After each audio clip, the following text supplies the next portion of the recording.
Caleb Thornton stood at his gate and watched a wagon of fine strangers roll away without him saying goodbye.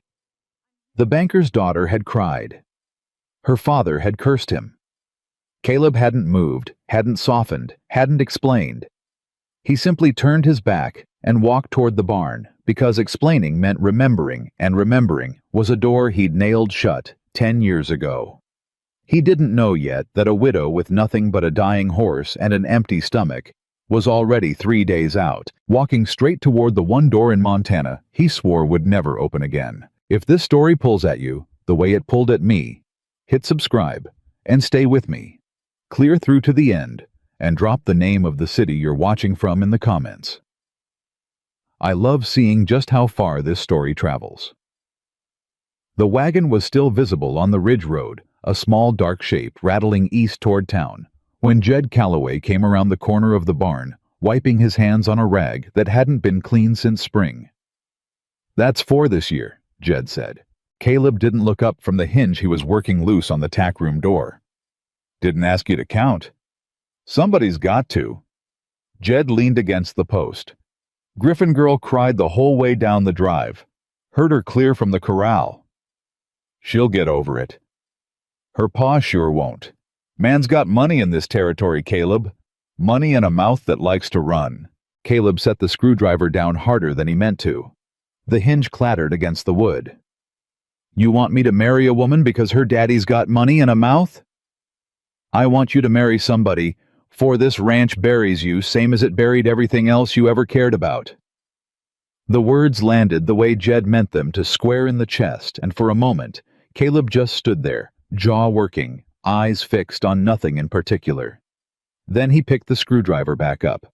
"Finish the fence line before dark," he said. "Storm's coming up from the south end of the valley by Friday. I can feel it in my knee." Jed shook his head slow the way a man does when he's given up saying a thing but hasn't given up thinking it, and walked off toward the pasture. Caleb worked the hinge until his hands stopped shaking. It took longer than it should have. He was 38 years old, and by any measure a man could use in the Montana Territory, he had done well for himself. 3,000 acres running up into the foothills, 200 head of cattle, horses that other ranchers rode 2 days to look at, because Caleb Thornton had a gift with the wild ones nobody else could touch. He'd built the house with his own hands board by board the summer he turned 26, back when he'd still believed a house needed more than one person living in it to mean anything. 10 years since then. 10 years of families driving daughters up the mountain road like they were delivering cattle to auction, dressed in their Sunday best, smiling too wide, talking about how fine the view was from his porch and how lovely his kitchen could be with a woman's touch.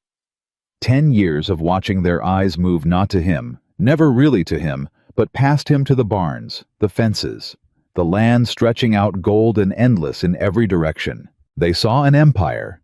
They never once saw the man standing in the middle of it, hollowed out and getting hollower every season. He walked into the house that evening and set his hat on the peg by the door, the same peg it always went on in the same empty house it always came back to. The stove was cold. He hadn't lit it. He rarely did before dark on account of there being no reason to cook early when there was only himself to feed. He sat down at the table, the long table he'd built for a family that never came, and he didn't eat. He just sat, hands folded, staring at the grain of the wood, and let the silence do what it always did to him this time of evening.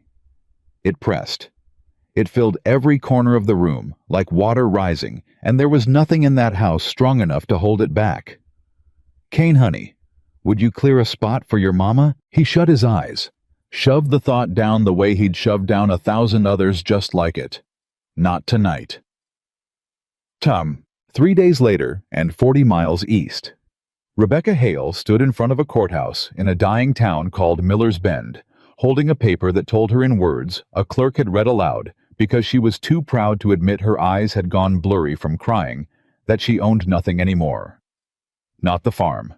Not the house her husband built the summer they married. Not even the cook stove, which the bank had apparently decided counted as collateral against a debt she hadn't known existed until 3 weeks after they buried Thomas in the ground behind the chapel. "Ma'am, I am sorry," the clerk said, not looking sorry at all.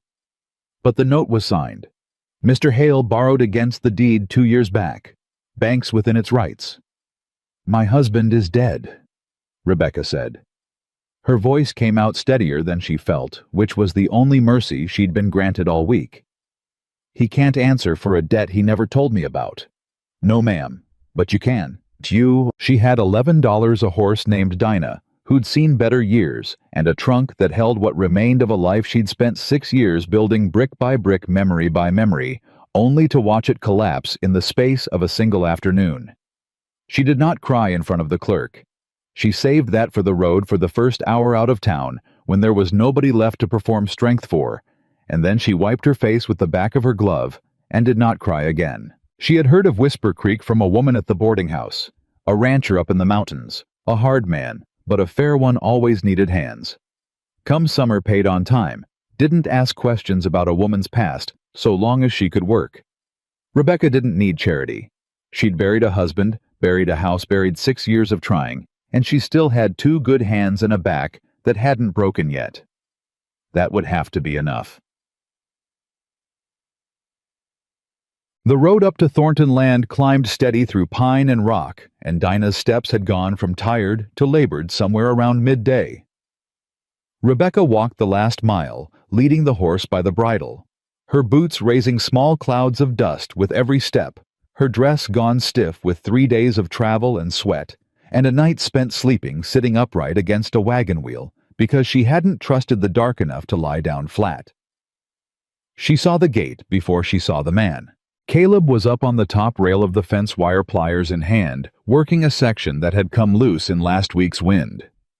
He heard the horse before he saw the woman, heard the particular unevenness in its gait that told him something wasn't right, and he was down off the fence and moving toward the gate before he'd fully registered what he was walking toward.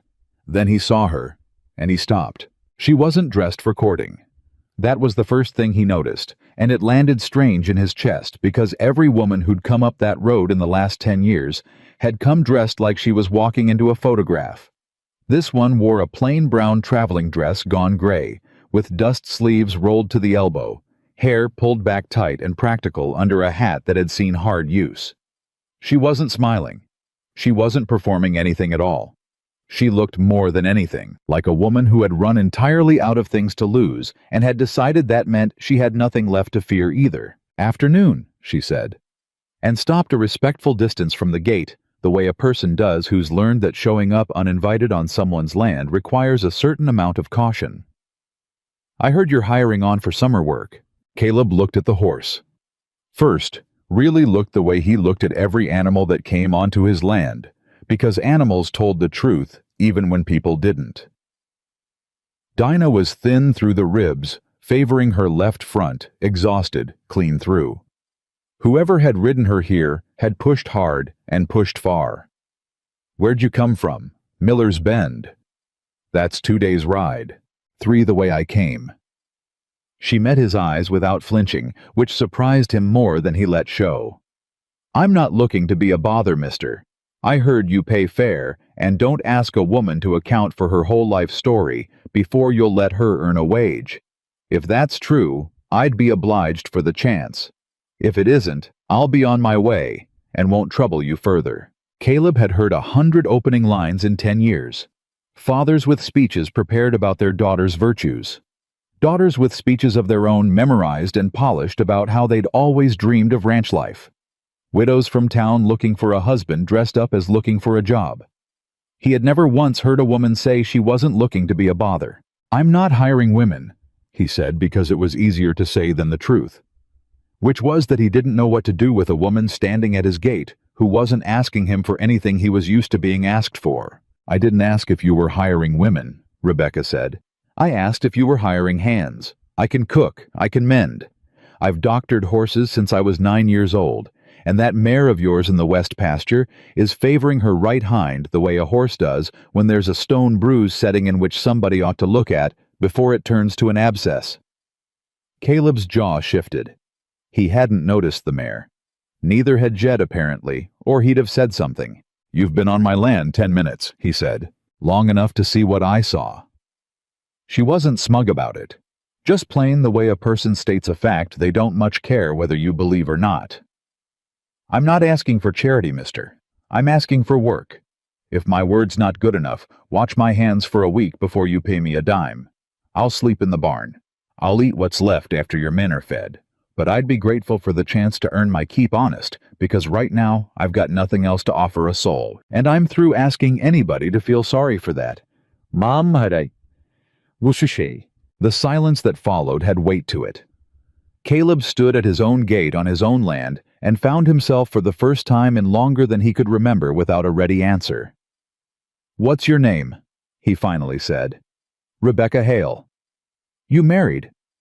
Something moved behind her eyes, quick controlled gone, before it could soften into something he could read fully. "Widowed, 3 weeks back." "I'm sorry for your loss." "I don't need sorry," she said, not unkindly, just flat and certain. "I need work." Caleb looked at her a long moment, looked at the horse standing wrung out behind her, the trunk lashed crooked to its back like she'd tied it herself in a hurry. The dress that had clearly been fine once, and wasn't anymore the way she stood with her spine straight, even though every line of her said she hadn't slept right in days. "I don't hire women to work the herd," he said. "Too dangerous, and my men don't need the distraction." "I didn't ask to work the herd." "Housework, then. Kitchen, mending, doctoring what animals need doctoring since you claim you've got the hand for it." He said it like a challenge, testing to see if she'd bristle at the word claim. She didn't. "That'll do fine. $1 a week. Room in the loft over the kitchen, not the barn. I won't have a woman sleeping with the horses on my land, whatever you're willing to put up with. You cook for 6 men, and myself you keep the kitchen and the house. And if I find you've lied to me about anything where you come from, what you're running from, anything at all, you're gone that same hour, no wages owed. We clear." "Clear," Rebecca said, and something in her shoulders dropped half an inch, the smallest release of a tension she'd probably been carrying since Miller's Bend.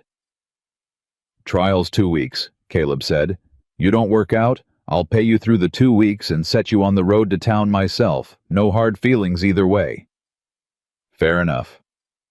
He turned to walk toward the barn, already regretting the softness that had let this conversation go on as long as it had, when her voice stopped him. "Mr. Thornton." He turned back. "That mare," Rebecca said. "In the west pasture. You ought to see to that hoof today, not tomorrow. Stone bruises don't wait on a man's schedule." Caleb looked at her for a long moment, something working behind his eyes that he didn't have a name for yet. "Name's Caleb," he said finally. "Not Mr. anything." "Caleb, then."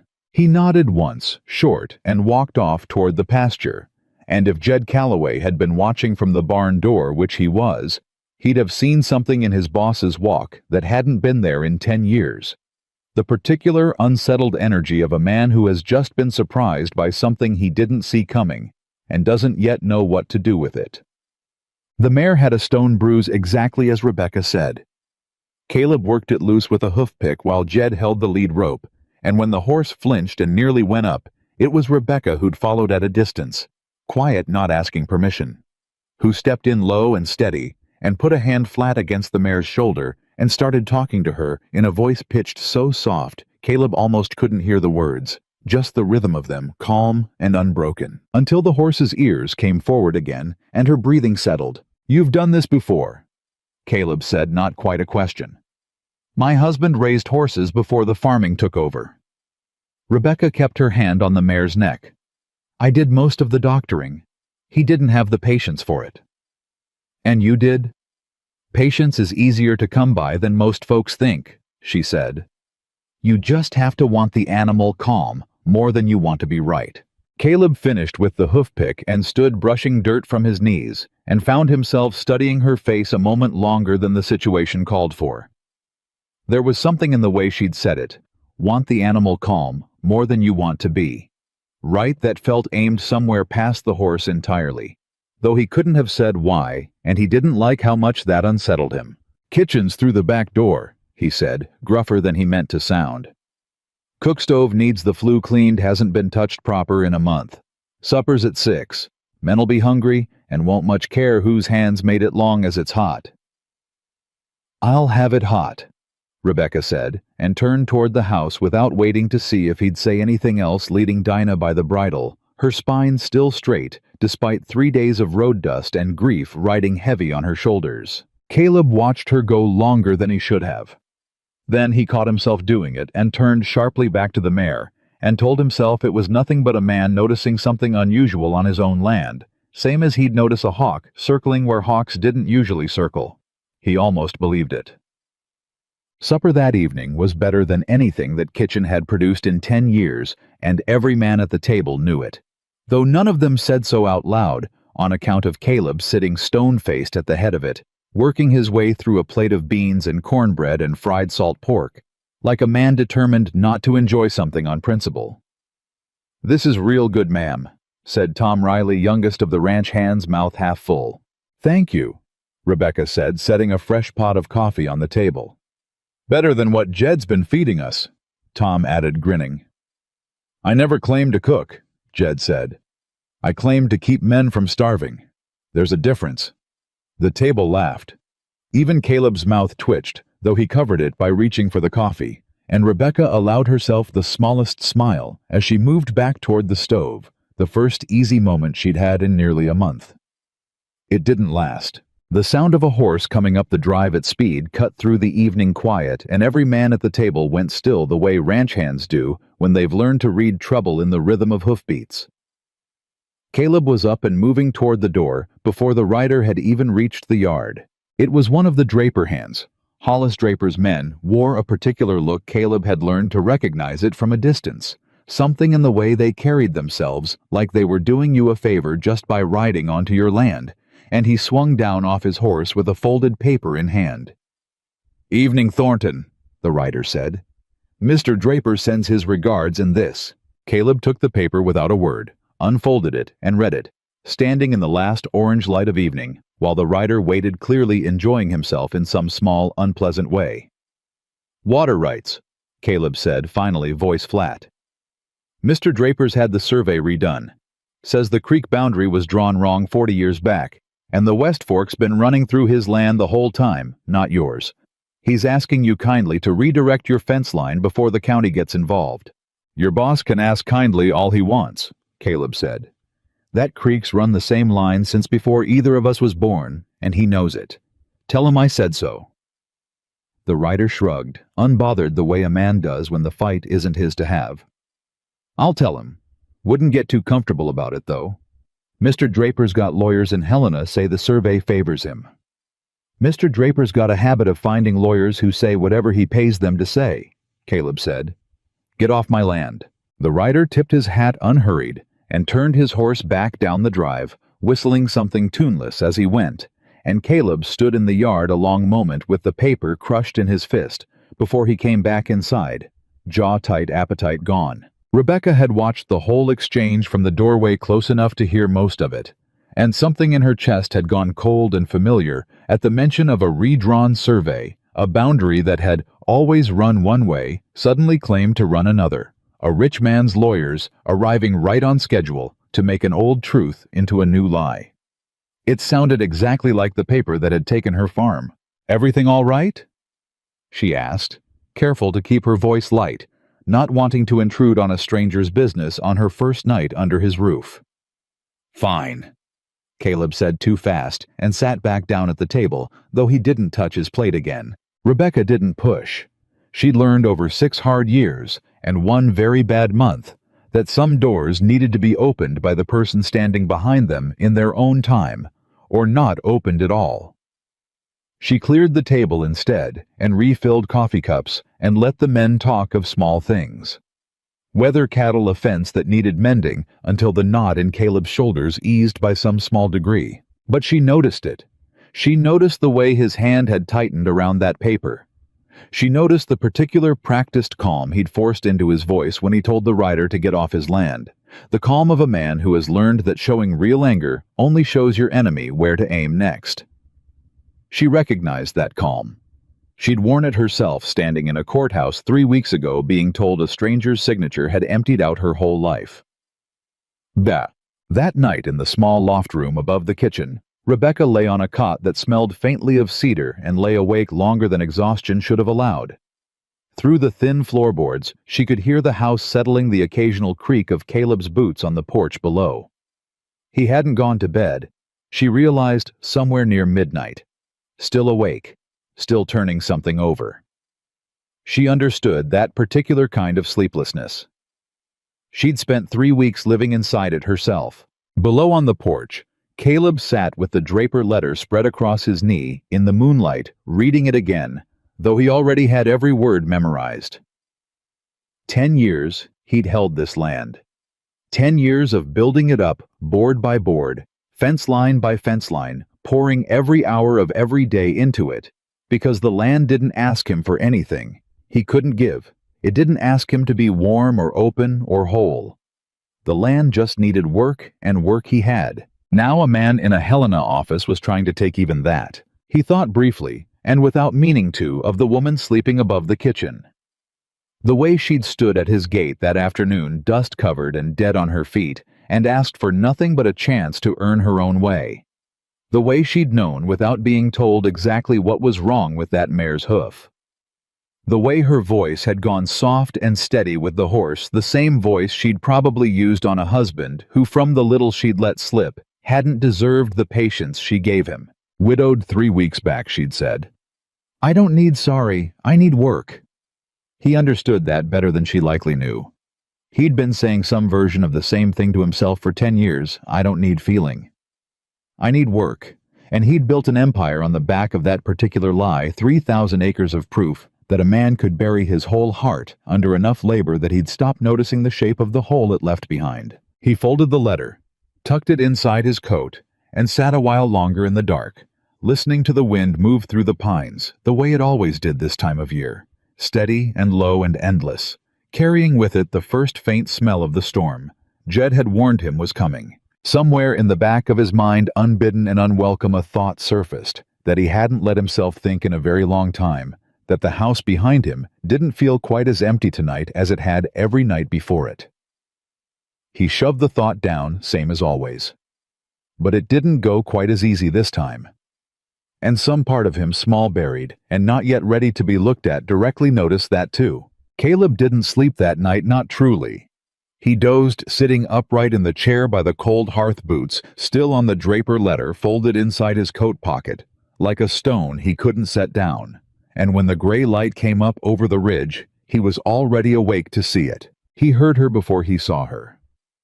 Boots on the porch steps, quiet and careful. The particular rhythm of someone trying not to wake a house that was already awake. He came around the side of the barn with a bucket in each hand and found Rebecca kneeling in the dirt beside the bruised mare hoof, cradled in her lap, working a poultice into the tender spot, with hands that moved like she'd done this 1,000 times before.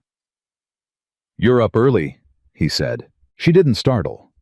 That surprised him. Most folks jumped a little when he came up quiet like that on account of his size, but Rebecca just glanced up unbothered and went back to her work. "Horse doesn't care what time it is when she's hurting," Rebecca said. "Figured I'd get to it before the swelling set in worse." "I'd have done it myself." "I know." She wrapped a strip of cloth around the hoof snug but not tight and set the mare's leg down gentle. "Didn't see the sense in waiting on you when I was already up." Caleb stood there a moment watching her work and felt something shift in his chest that he didn't have a ready word for. Every hired hand he'd ever had waited to be told what needed doing. This woman had been on his land less than a day, and she was already out ahead of the work before the sun cleared the ridge. "You always work like this." "Like what?" "Like somebody's timing you." Rebecca stood, brushed the dirt from her knees, and looked at him with an expression he couldn't quite place, tired but not soft. "When you've got nothing," she said, "working hard is the only thing that still belongs to you. Nobody can take that away in a courthouse." The words landed harder than she probably meant them to. Caleb thought of the letter in his coat of Draper's man riding off, whistling of a boundary line that had run one way for 40 years, suddenly claimed to run another. And he understood with an uncomfortable clarity that this woman standing in front of him knew exactly what it felt like to have the ground shift under her feet without warning. "Breakfast's near ready," Rebecca said before he could ask anything more, and walked off toward the house, leaving him standing by the corral with 2 full buckets and a question he wasn't sure he had any right to ask yet. The men noticed the difference at the table before Caleb was ready to admit he'd noticed it himself. Eggs, real ones, not the burnt mess Jed usually scraped together. Biscuits that didn't need a hammer to break. Coffee strong enough to wake the dead the way ranchmen liked it. "Ma'am," Tom Riley said around a mouthful, "if you ever leave, I'm going with you." "Tom," Jed said flatly, "you'd starve inside a week without somebody telling you which end of a horse to feed. Worth the risk for biscuits like this?" Rebecca allowed herself a small smile, refilling the coffee pot. And if Caleb noticed how much lighter the kitchen felt with her moving through it, the particular way a house sounds different when there's someone in it who isn't just passing through. He didn't say so. He ate quiet, the way he always did, but his eyes tracked her more than once, and Jed caught it, and Jed said nothing, which for Jed was its own kind of loud. After breakfast, Caleb split the men into work crews, fence mending on the east line, a supply run into Whisper Creek for feed and nails, and 2 men to start moving the herd toward the summer grazing up near the ridge. He kept Rebecca back a moment, waiting until the others had cleared out. "That mare needs watching another day or 2, he said. "Past that house works your main job. Mending, cooking, keeping things running." "Understood. You said you doctored horses back home." He hesitated like the question cost him something to ask. "Where was home?"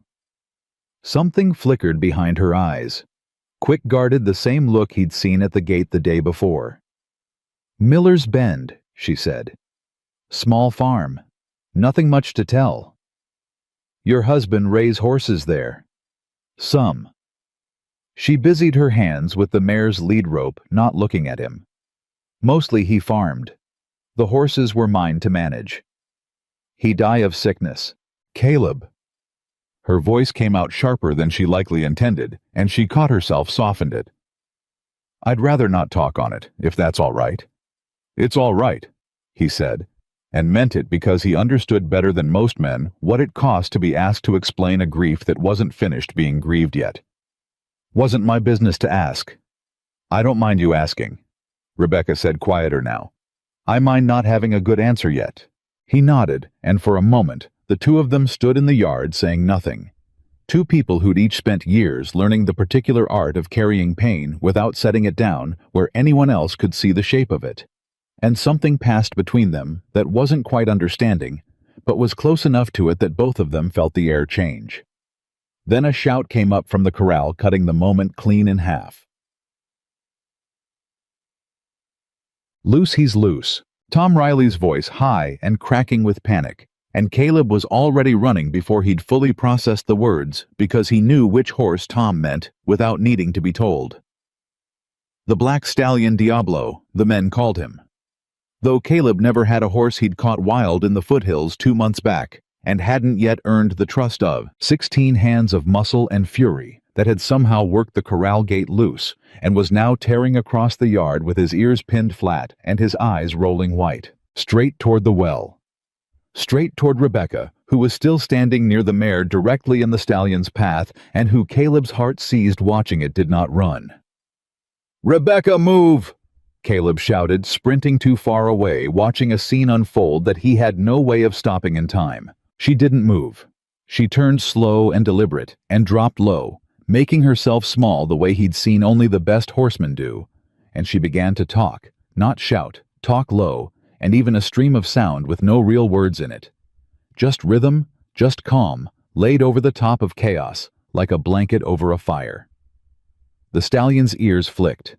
His stride broke just slightly uncertain. "Easy," Rebecca said, still crouched, still not moving toward him, letting him come to her instead of chasing him further into panic. "Easy now. Nobody's chasing you. Nobody's going to hurt you." The horse slowed. snorted hard sides, heaving dust kicking up around his hooves as he came to a stop not 10 feet from where she knelt, close enough that Caleb, arriving breathless, rope in hand, heart still hammering, could see the animal's whole body trembling with the effort of choosing not to bolt. "That's it," Rebecca murmured and reached one hand out, slow palm down, letting the stallion smell her before she touched him. "That's it. You're all right." The horse pressed his nose into her palm. Caleb stood frozen 10 feet away, rope forgotten in his hand, and felt something crack open in his chest that he wasn't prepared for.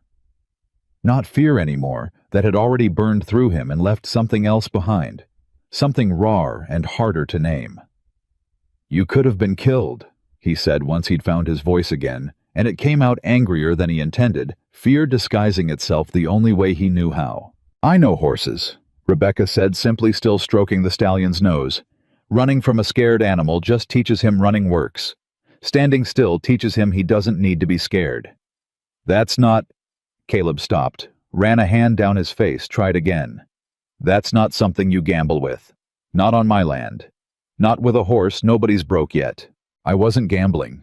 She looked up at him, then steady, unbothered by his anger.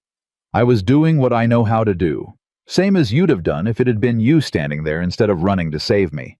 The words hit harder than she likely meant them to, because they were true, and because Caleb realized, standing in the dust, with his heart still slamming against his ribs, that the fear that had driven him across that yard wasn't the ordinary fear of watching an accident about to happen. It was something else. Something that had no business forming this fast, this strong, for a woman he'd known less than a full day. "Get the horse settled," he said, gruff, turning away before she could see whatever was showing on his face. "Then get back to the house." "Caleb." He stopped back still to her. "Thank you," she said. "For running." He didn't answer. He walked toward the barn instead, and it took him the better part of an hour, mending fence he didn't need to mend before his hands stopped shaking enough to trust them with anything sharper than a hammer. Jed found him there, hunched over a section of rail that was already sound-driving nails into wood that didn't need them. "That's fixed, Caleb. Has been for a year. Making sure. Making sure of what, the nail or the excuse to stand out here alone?" Caleb didn't answer. And Jed, who had known him 15 years, who had watched him bury a family and build an empire on top of the grave of it, leaned against the rail and waited. The way he always did when he knew a man needed the silence more than he needed a question pushed at him. "She's something," Jed finally said. "She's hired help." "Uh-huh." Jed spat into the dirt, unimpressed by the lie. "Hired help that just walked a wild stallion down calm as Sunday morning while you were running across the yard white as a bedsheet. I don't want to talk about it. Didn't ask you to talk about it. Just stating what I saw." Jed pushed off the rail, started to walk away, then stopped. "You know what I think, Caleb? I think you've spent 10 years building fences so tall and so wide that nothing could get over 'em. Not a Griffin girl, not a banker's daughter, not the whole damn Montana territory lining up to marry into your land." He paused. "But that woman didn't climb your fence. She walked in the front gate and asked for a job.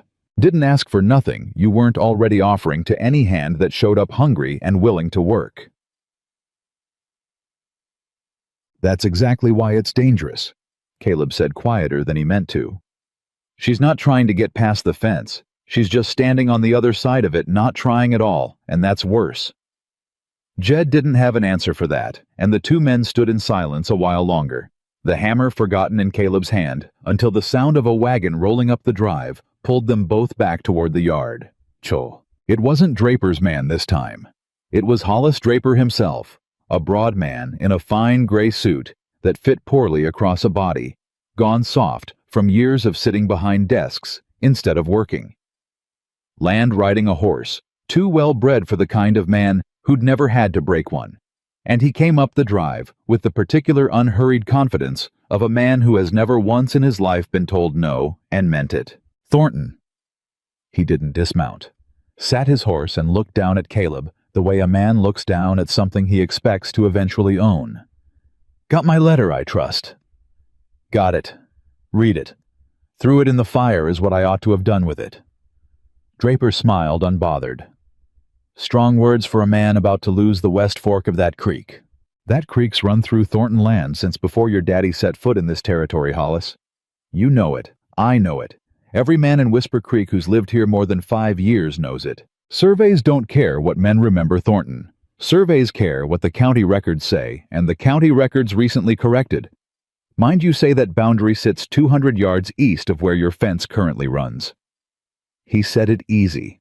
Practiced a man reciting a lie so many times, it had started to feel true in his own mouth. I'd hate for this to go to court. Costly business courts. Costly and slow. Man could lose a whole grazing season waiting on a judge in Helena to sort it out. That a threat? That's a kindness, Thornton. I'm offering you the chance to move your fence quiet, save us both the trouble. It was then that Draper's eyes drifted past Caleb toward the porch where Rebecca had come out at the sound of the wagon drying her hands on her apron, watching the exchange with careful, unreadable attention. "And who's this?" Draper asked, something oily creeping into his tone. "New hired girl, or has Thornton finally gone and found himself a wife?" "She's hired help." Caleb said, flat a warning in it that Draper either didn't hear or didn't care to. "Widow, is she?" Draper's eyes ran over Rebecca in a way that made Caleb's jaw tighten before he'd even decided to be angry. "You've got the look of a woman who's lost everything, ma'am, if you don't mind my saying. That kind of look's hard to miss. Hope Thornton's paying you well enough to make it worth the climb up this mountain." "I'm paid fair," Rebecca said voice, even though Caleb caught the flash of something sharp behind her eyes.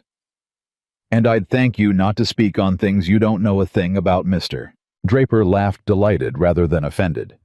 "Got some spirit in her, Thornton. That's rare up here. Most women who come up this mountain looking for something end up leaving with considerably less than they arrived with." He gathered his reins, still smiling. "Think on the fence line, Thornton. I'd rather settle this neighborly, but I will settle it." He turned his horse and rode off unhurried, whistling the same tuneless song his man had whistled the night before, and Caleb stood watching him go with his hands curled into fists at his sides. "You all right?"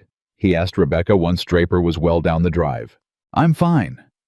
But her voice had gone tight, and Caleb noticed the way he was starting to notice things about her. He had no business noticing that her hands still working, the apron weren't quite steady. "Man like that," she said.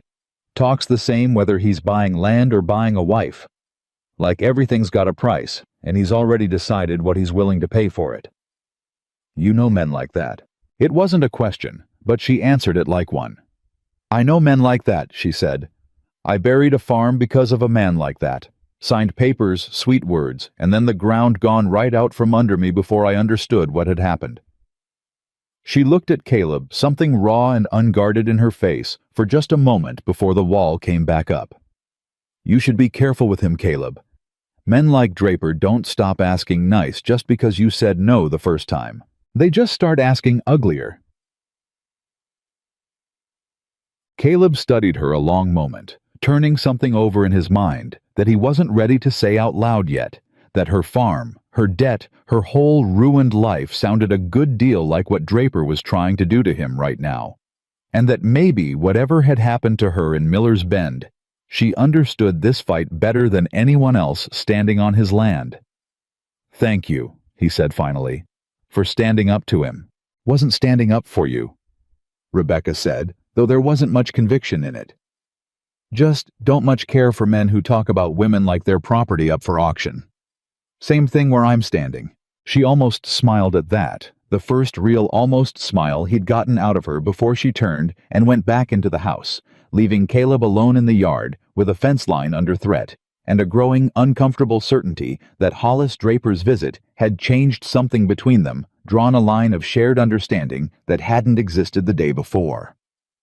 The trip into Whisper Creek came 2 days later, when the flour ran low and the men needed nails for the east fence, and Caleb sent Rebecca along with Jed to handle the buying, since she'd proven a sharper eye for a fair price than most of his hands. Whisper Creek wasn't a large town. One main street, a mercantile, a church, a saloon that did more business than the church, and a scatter of houses climbing the low hill behind it. But it was large enough to carry gossip fast and far, and by the time Rebecca stepped down from the wagon in front of the mercantile, Half the women on the street already knew a stranger had moved into Caleb Thornton's house. "That's her," she heard one woman murmur to another, not quiet enough. "The new one up at Thornton's. Widow, they're saying. Convenient kind of widow showing up right when he's fresh off turning away the Griffin girl." Rebecca kept her chin level and her steps steady, walking into the mercantile like she hadn't heard a word of it, though every word had landed exactly where it was meant to. Inside the shopkeeper's wife, a thin, sharp-faced woman named Mrs. Whitfield, who ran the counter while her husband handled the back room, watched Rebecca approach with an expression that made no effort to hide its judgment. "You're the one staying up at Thornton's," Mrs. Whitfield said, not a question. "I'm working there, yes." "Working?" Mrs. Whitfield said the word like it tasted bad in her mouth.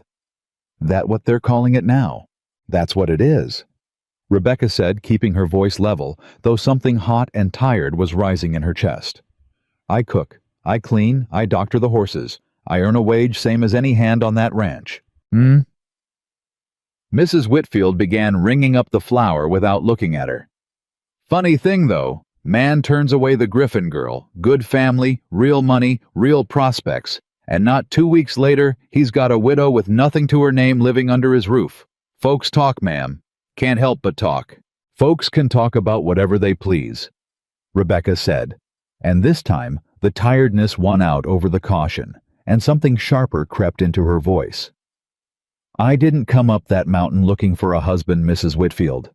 I came looking for honest work because I just buried mine, and a bank in Miller's Bend decided that meant they could take everything else I had left besides. If that's a scandal to you, I'm sorry to disappoint, but it's the whole of the truth, and I've got no interest in dressing it up prettier for the sake of gossip." The store went quiet. Mrs. Whitfield's mouth pressed into a thin line, and behind Rebecca near the door, Jed had gone still listening. "No need to get sharp about it," Mrs. Whitfield said finally, though something in her tone had shifted some small crack of uncertainty in the judgment. "No need for you to get sharp with me first either," Rebecca said, and finished counting out her coins, and did not look back at the two women who'd been whispering by the door, though she felt their eyes on her, the whole walk back to the wagon. Jed didn't say anything until they were well clear of town, the wagon creaking up the mountain road, the afternoon sun laying long shadows across the pines. "You handled that better than most would have," he said finally. "Wasn't the first time I've had to. Folks in this territory got long memories and short patience," Jed said, "especially where Caleb's concerned. Man's been the talk of every parlor and church supper in the county for 10 years running. Some of that talk's cruel just for the sport of it. Some of it's—" He hesitated, choosing his words careful. "Some of it's worried about him in its own ugly way. Folks watched him lose everything once already. Reckon some of them just don't want to watch him lose something again. He lost something before." Rebecca said not quite a question, though she was fishing, and Jed knew it, and for a moment she thought he'd shut the door on it the way Caleb always did. But Jed just sighed and looked out at the road and said, "Ain't my story to tell, ma'am. But I'll say this much. Whatever he lost, it wasn't his fault. Whatever the man tells himself lying awake at night. And it's been 10 years, and he still hasn't let himself believe that." They rode the rest of the way in silence, and Rebecca turned the words over and over in her mind, trying to piece together the shape of a grief she'd only seen the edges of a chair left empty. Letters. Never sent a man who built a house for a family, and then spent a decade alone in it, choosing that loneliness over and over, rather than risk losing anyone again. She understood that choice better than she wanted to admit.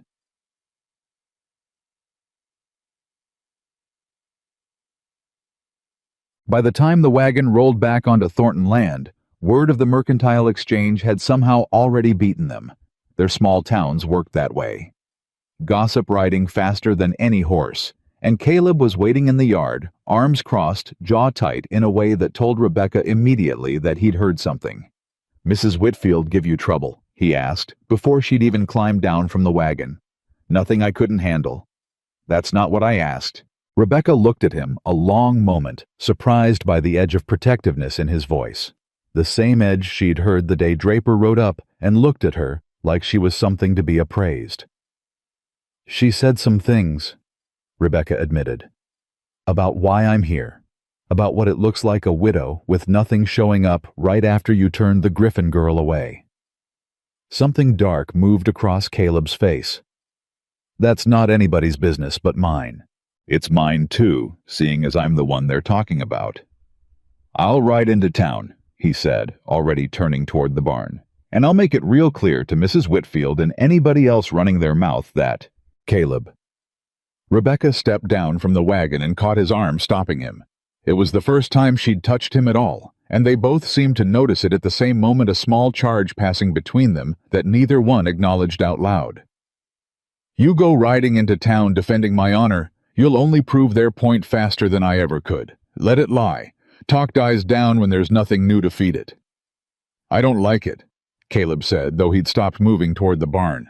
I don't much like it either, Rebecca said. But I've buried worse than gossip these last few weeks, and I mean to keep standing regardless of what Mrs. Whitfield thinks she knows about my situation. She let go of his arm, stepped back, feeling suddenly exposed by how close they'd been standing. I appreciate you wanting to defend me, I do, but I've spent my whole life being talked about, married too young, married too poor, widowed too fast, and now this. I don't need anybody riding to my rescue. I just need somewhere steady to stand while it blows over. Caleb studied her, something working behind his eyes that looked almost like respect, almost like something warmer than respect that he wasn't ready to name. You've got that here, he said, quiet. Steady ground, I mean, whatever else people say.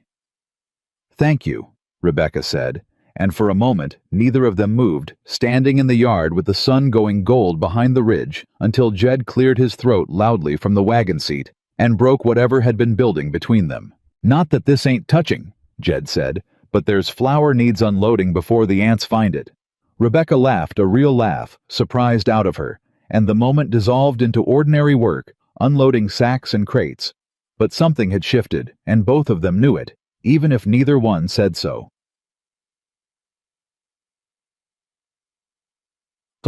That night, after the men had gone to their bunks and the house had settled into its usual quiet, Caleb found himself on the porch again. Same as every night, except this time he wasn't alone. Rebecca came out with 2 cups of coffee, handed him one without asking, and sat on the porch step, a respectful distance away, looking out at the dark shapes of the mountains against the last purple light of evening. Jed says you built this house yourself, she said. Caleb's hand tightened slightly around the cup. He talks too much. He cares about you too much, more like. Same thing some men. She sipped her coffee, patient, not pushing, and after a long silence, Caleb found himself talking anyway, surprising himself as much as he surprised her. Built it the summer I turned 26, he said. Thought I was building it for a family. Had a wife then, Sarah. Her name came out rough like a door creaking open on hinges that hadn't moved in years. And a boy, Cain, not but 4 years old. Rebecca went very still, sensing the weight of what was coming, and said nothing, giving him the room to keep going or stop whichever he needed. Winter of 76, Caleb said, staring out at the dark. Bad one. Worst anybody'd seen in a decade. I was 3 days out, rounding up strays that had wandered off during a storm. Should have come back sooner. Should have... His voice caught, and he stopped, jaw working, and Rebecca waited, not reaching for him, understanding instinctively that this was a grief that needed room to breathe before it could be touched. Fever came through while I was gone. Took Sarah first. Took Cain 2 days after. He said it flat, the way a man says something he's said to himself 10,000 times, in the dark, worn smooth by repetition, but never any less sharp. I wasn't here. I was out chasing cattle while my whole family died in that house, and by the time I got back there wasn't nothing left to do but bury them.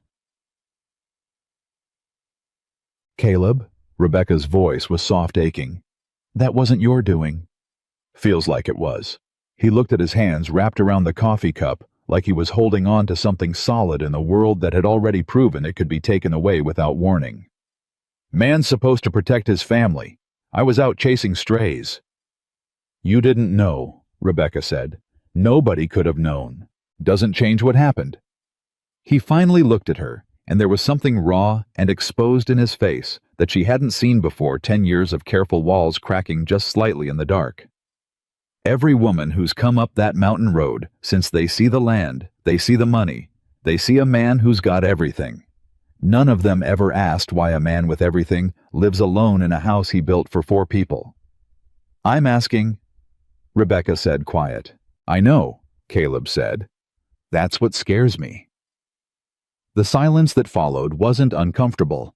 It was the particular silence of 2 people who have each set down a piece of something heavy and are for the first time allowing someone else to see the shape of what they've been carrying. My husband wasn't cruel, Rebecca said after a while, offering something of her own in the space he'd opened.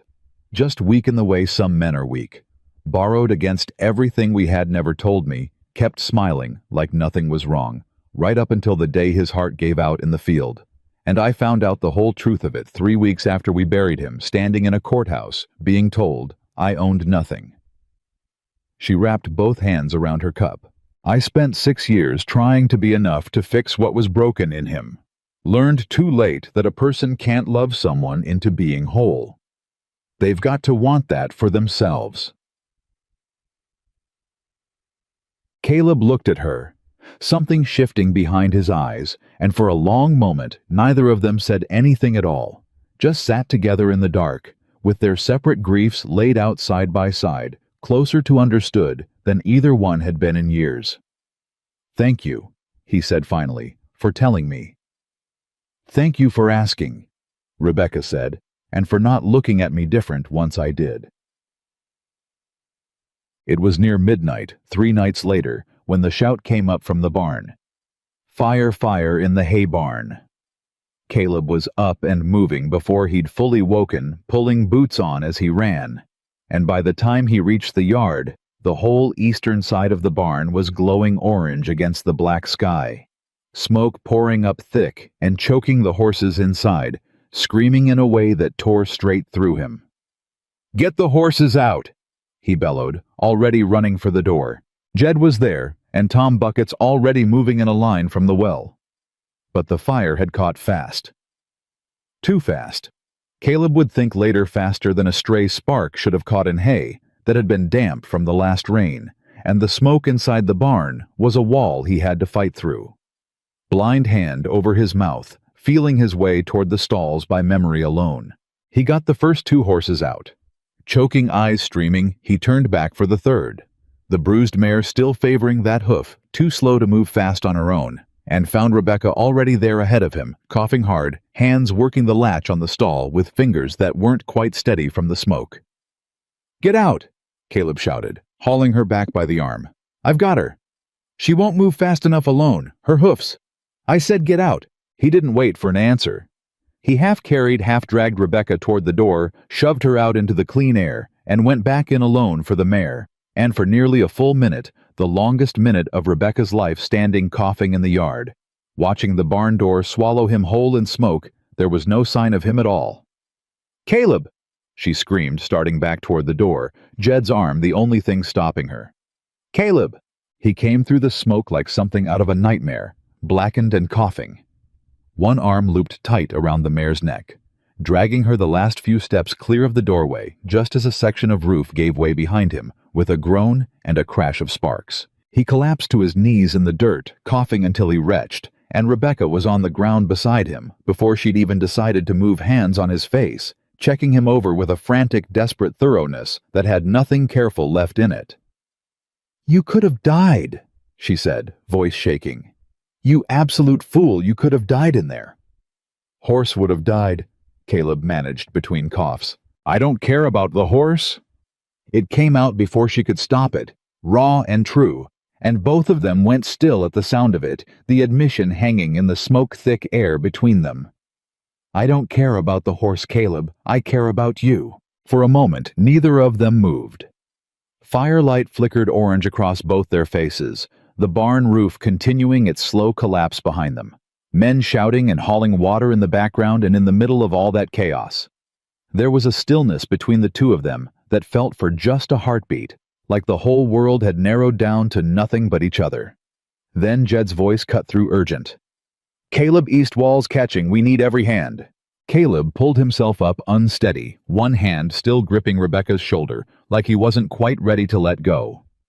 "You're all right," he asked her. "I'm all right, go." He went, and Rebecca stood in the yard watching him disappear back into the fight against the fire, her heart still hammering from more than just the smoke.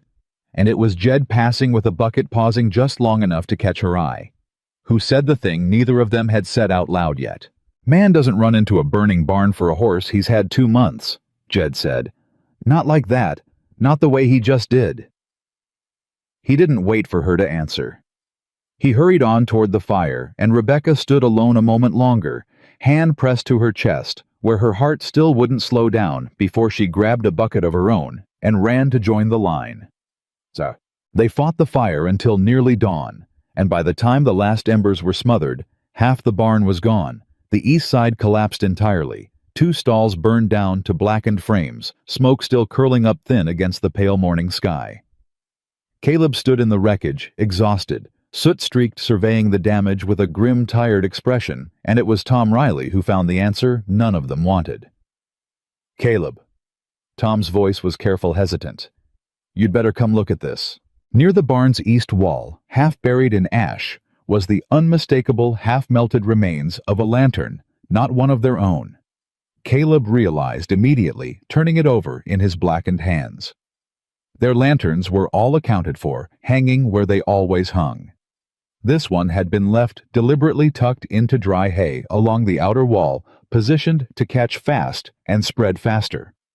"That's not an accident," Jed said quietly, looking at it. Caleb's jaw tightened, and he looked out toward the eastern ridge toward Draperland and said nothing at all, though the fury building behind his eyes said everything that needed saying. "You think it was him?" Rebecca said, coming to stand beside him, her voice low.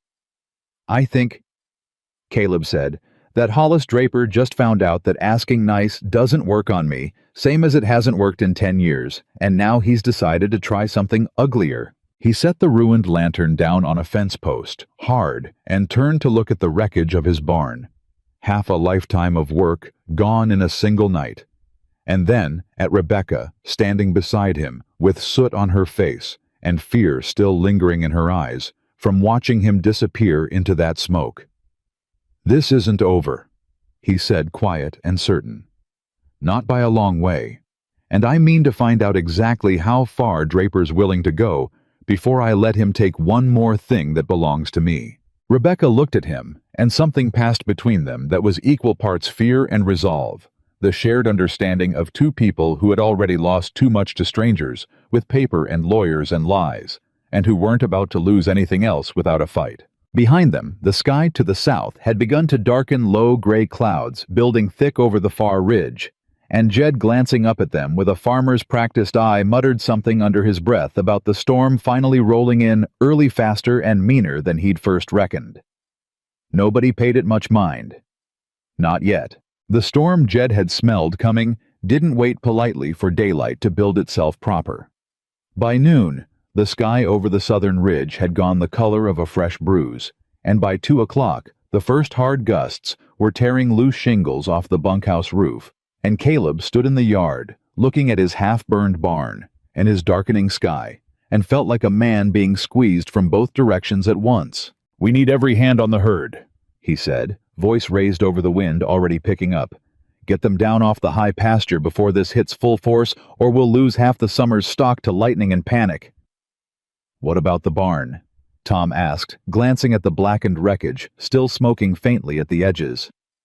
"Barn's not going anywhere it hasn't already gone," Caleb said grimly. "Cattle can still run themselves off a ridge. Move!" The men scattered to saddle horses, and Caleb was halfway to the corral himself when Rebecca caught his sleeve. "You're not riding out in this," she said. It wasn't a question.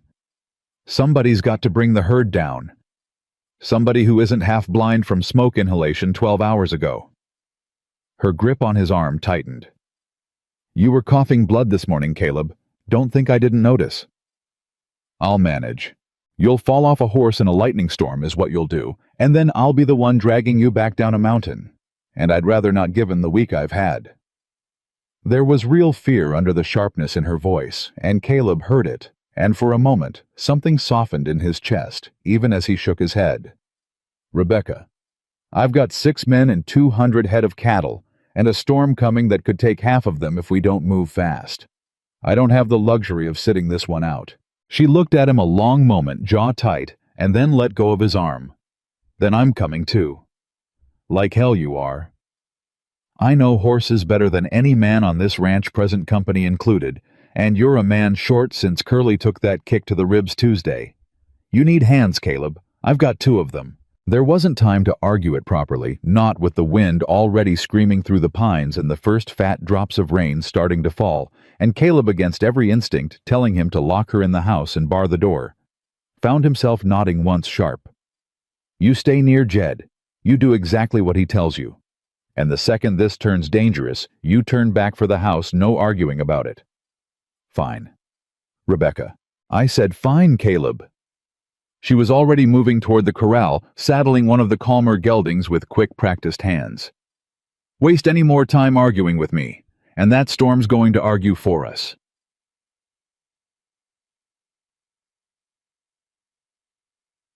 The ride up to the high pasture took the better part of an hour, fighting wind the whole way, and by the time they reached the herd, the sky had gone fully black, and the first real crack of thunder split overhead, close enough that half the cattle bolted before anyone had given a single command.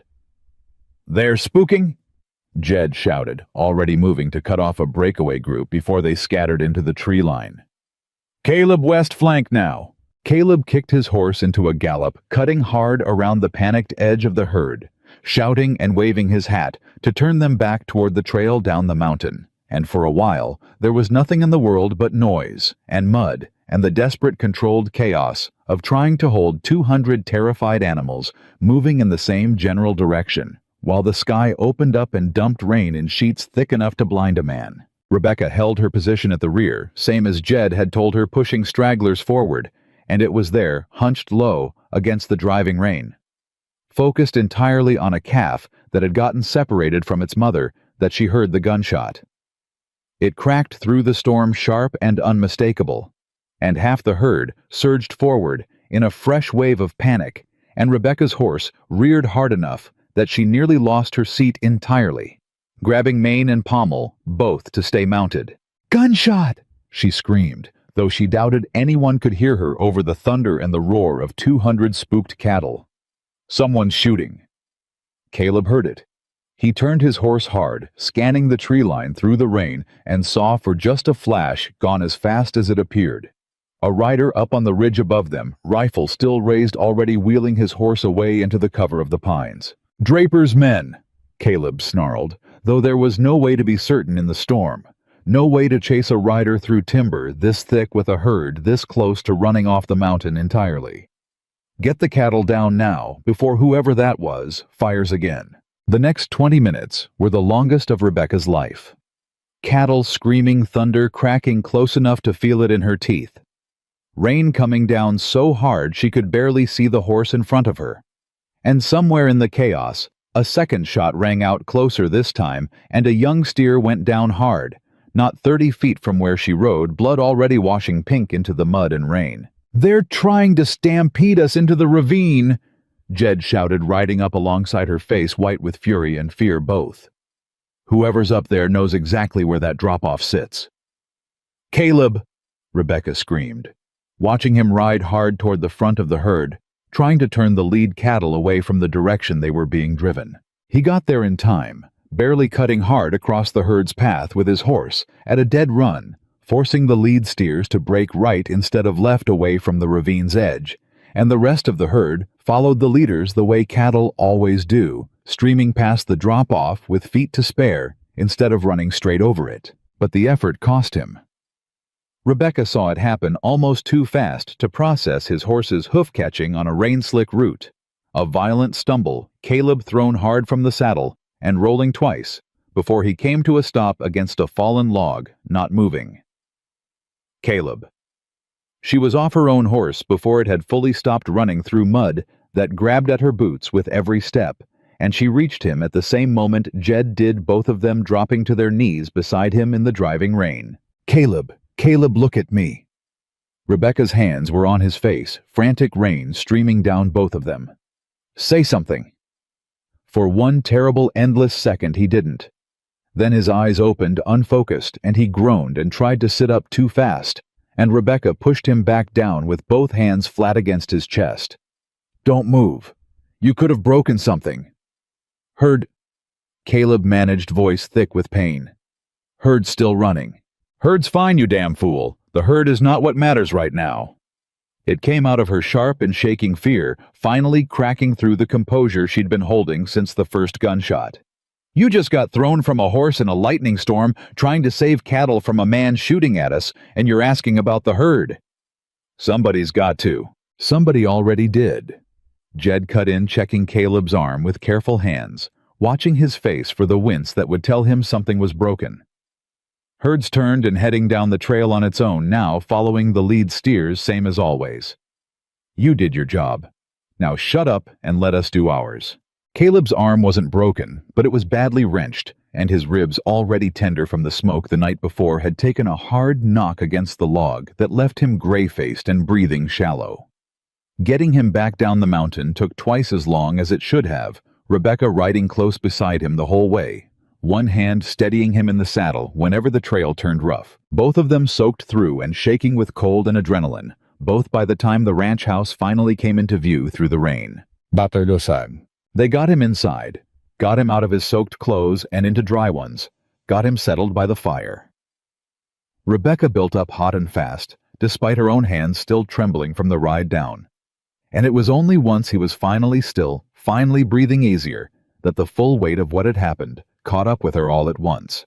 You could have died today, she said, sitting on the floor beside the chair he'd been forced into her voice, unsteady in a way she hated.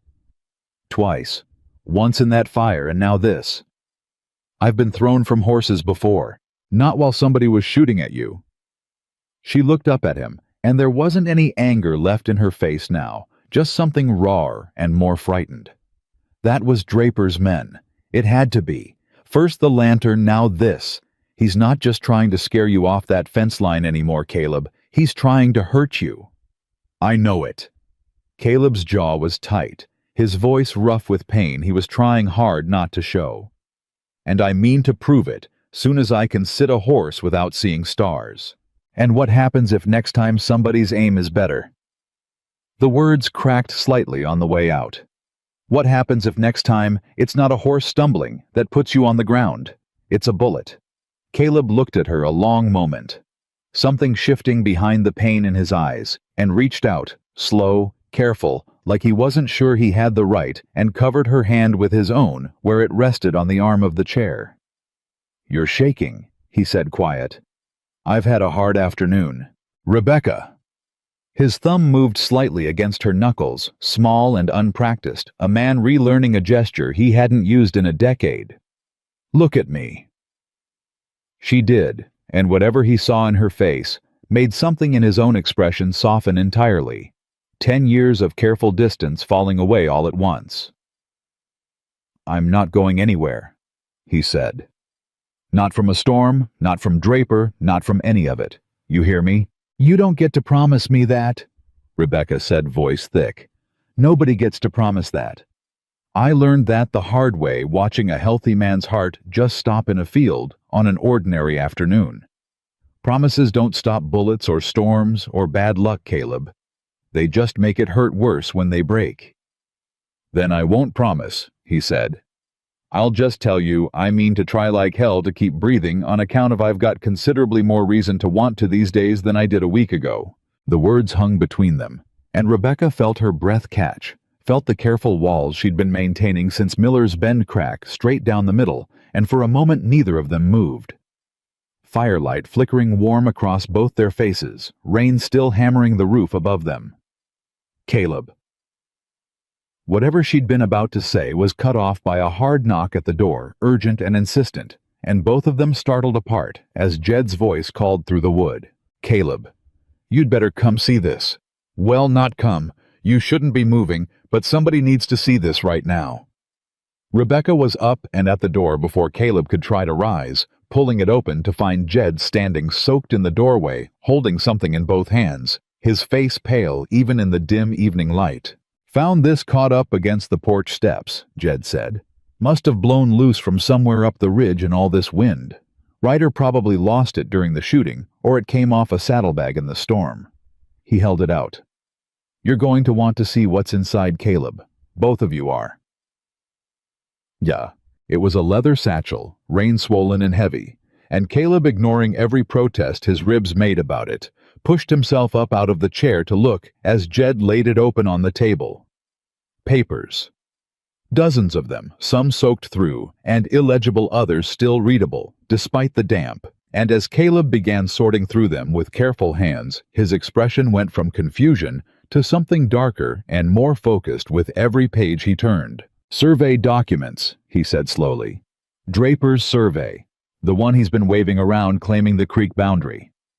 He held one sheet up to the firelight, squinting at it. "Except this one's dated wrong. Look here." He pointed. "The corrected survey he sent me is dated this spring. This one in his own satchel is dated 2 years back. He's had this exact document sitting in a drawer for 2 years, just waiting on the right moment to spring it." "That mean anything?" Jed asked. "Means he didn't just discover some old boundary error like he claimed.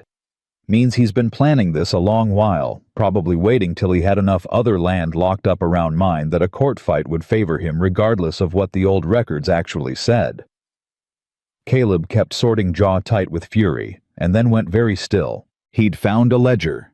Thin, leather-bound, water-stained, but mostly legible, and as he flipped through the pages, his face went from anger to something else entirely. A cold, dawning shock that made Rebecca step closer, alarmed. "Caleb, what is it?"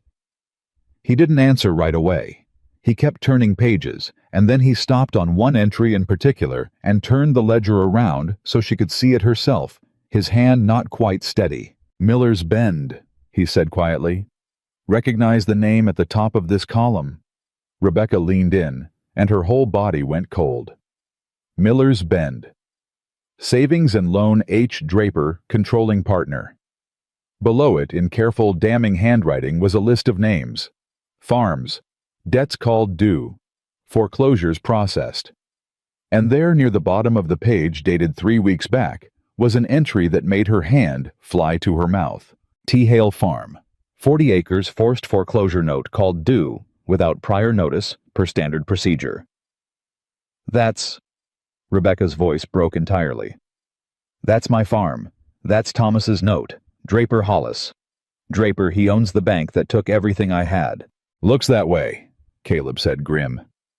"Looks like our Mr. Draper doesn't just steal land through crooked surveys, Rebecca. He steals it through crooked banks, too.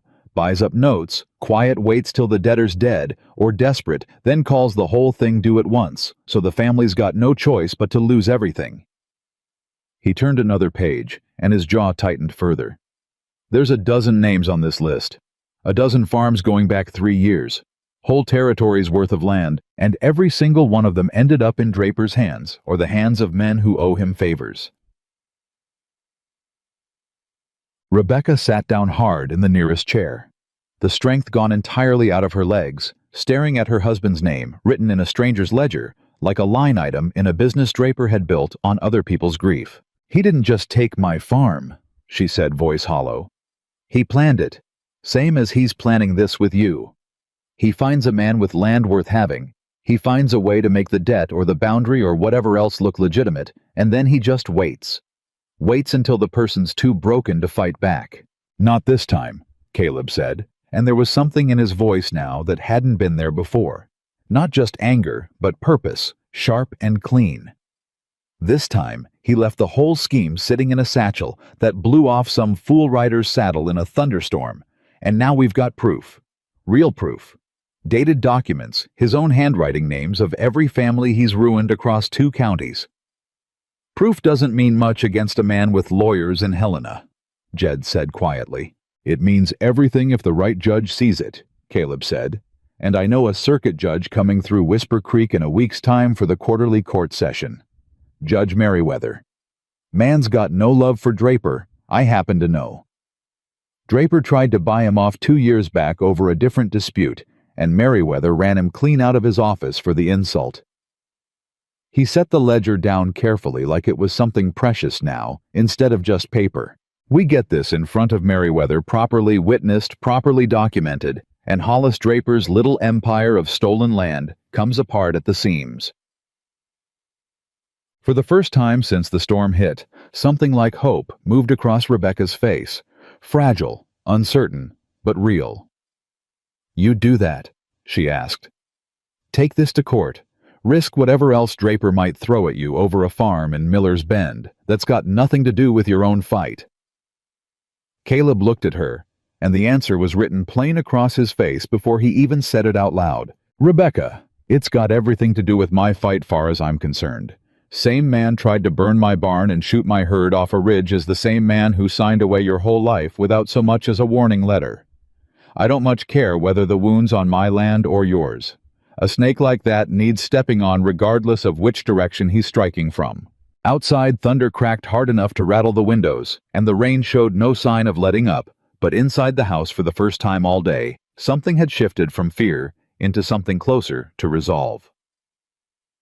The storm raged 3 full days, the worst any of the hands could remember in a decade, and Thornton Ranch became an island roads washed out below the bridge over Miller's Creek, swept clean away, no way in or out, until the water dropped enough to risk the crossing. It should have been a miserable stretch, trapped and cut off with a burned barn and a wrenched shoulder, and a storm that seemed determined to test every board and beam Caleb had ever nailed into place. Instead, something in the isolation cracked something else open between the two of them, the way close quarters and shared danger will do to two people already circling. Something neither had let themselves name. They spent the days working mending what could be mended, tending the animals crowded into what remained of the barn, sorting and drying the papers from Draper's satchel by the fire page. By careful page, building a case that grew more damning with every document uncovered. They spent the evenings talking in a way that neither of them had allowed themselves to talk with another living soul in years. "Tell me about him," Rebecca said one evening the 4th night of rain, both of them sitting close by the hearth, while wind howled against the shutters. "Cain, what was he like?" Caleb went quiet a long moment, the old instinct to shut the door on it rising up automatic, but he pushed past it. This time, the way a man pushes through a door he's been afraid to open for years, only to find the room behind it isn't quite as dark as he remembered. "Loud," he said finally, and something almost like a smile ghosted across his face. "Loudest 4-year-old you ever heard. Used to follow me around the corral hollering at the horses like he thought if he just yelled loud enough they'd understand him better than a whisper would." He laughed rough and unpracticed. "Sarah used to say he'd talk the ears off a mule if you let him. She wasn't wrong." "He sounds like he was happy." "He was." Caleb's voice thickened. "That's the part that—" He stopped, cleared his throat, tried again. "That's the part I hold on to some nights. That whatever happened after whatever those last days looked like while I was 3 days out chasing cattle, I shouldn't have bothered chasing before that he was happy. Genuinely, simply happy the way a child ought to be. I try to remember that instead of the rest." "That's not a small thing to hold on to," Rebecca said softly. "That's a good thing to hold on to." "Some nights it's enough." He looked at her firelight, catching the rawness still lingering in his eyes. "Some nights it isn't. Some nights I still walk past that empty chair at the table and forget just for a second that I built it for a boy who's never going to sit in it, and the forgetting hurts worse than the remembering does." Rebecca reached over slow and took his hand the same way he'd taken hers days before, and this time neither of them pulled away. "I understand that better than I wish I did," she said. "Thomas and I, we tried for children. Years of trying, years of losing them, before they ever had the chance to be born, and by the time he died, I'd stopped even letting myself hope for it anymore. Some nights, I still catch myself thinking about names we never got to use." Her voice caught. "It's a particular kind of lonely grieving, something that never quite got to exist." "I'm sorry," Caleb said, quiet and genuine. "I don't need sorry," she said, echoing her own words from the day they'd met, but softer now, without the sharp edge she'd carried then. "I just needed somebody to understand it without needing me to explain the whole shape of it. You do. That's—" She stopped searching for the words. That's rare, Caleb. Rarer than I think either of us realized before this week. They sat like that a long while. Hands still joined firelight. Burning low rain, hammering steady against the roof. And it was Caleb who finally broke the silence, voice rough with something he'd clearly been working up the courage to say. Rebecca, I need to tell you something, and I need you to hear the whole of it before you decide what to make of it. All right. 10 years I've told myself the land was enough. Told myself building something big enough, working hard enough, meant I'd never have to feel that particular kind of empty again. The kind where you come home and there's nobody there to lose, so there's nobody there to break your heart when you do. He turned to face her fully, something raw and unguarded in his expression that she'd never seen from him before, not even the night he told her about Sarah and Cain. Then you showed up at my gate, dust-covered and half dead on your feet, asking for nothing but honest work, and every single wall I built in 10 years started coming down so fast, I didn't know how to stop it. And Rebecca, I'm not sure I want to stop it anymore. Her breath caught. Caleb, I'm not asking you for anything, he said quickly before she could finish. I know it's barely been 2 weeks. I know you're still grieving, same as I've spent 10 years grieving. And I'm not fool enough to think either one of us is fully ready for whatever this is. But I needed you to know it. Needed to say it out loud at least once before I lost my nerve entirely. Rebecca sat very still, her hand still held in his, firelight dancing across both their faces. And when she finally spoke, her voice was thick with an emotion she hadn't let herself feel fully since the day she'd buried her husband. I came up that mountain looking for nothing but work, she said. Told myself that's all I wanted, all I could afford to want given everything I'd just lost. And then you ran into a burning barn for a horse, and you defended me to a man who looked at me like property, and you told me about your son, with your whole heart cracked open on your sleeve, and I stopped being able to convince myself I only wanted the work anymore. Her voice wavered. I'm scared, Caleb. Scared in a way I haven't let myself be scared since Thomas died, because wanting something again means there's something left to lose again. I know, Caleb said. I know that fear better than most men walking this earth. Then you understand why I can't promise you anything either. Not yet. Maybe not for a good while. I'm not asking for promises, Caleb said. I already told you promises don't stop storms or bullets or bad luck.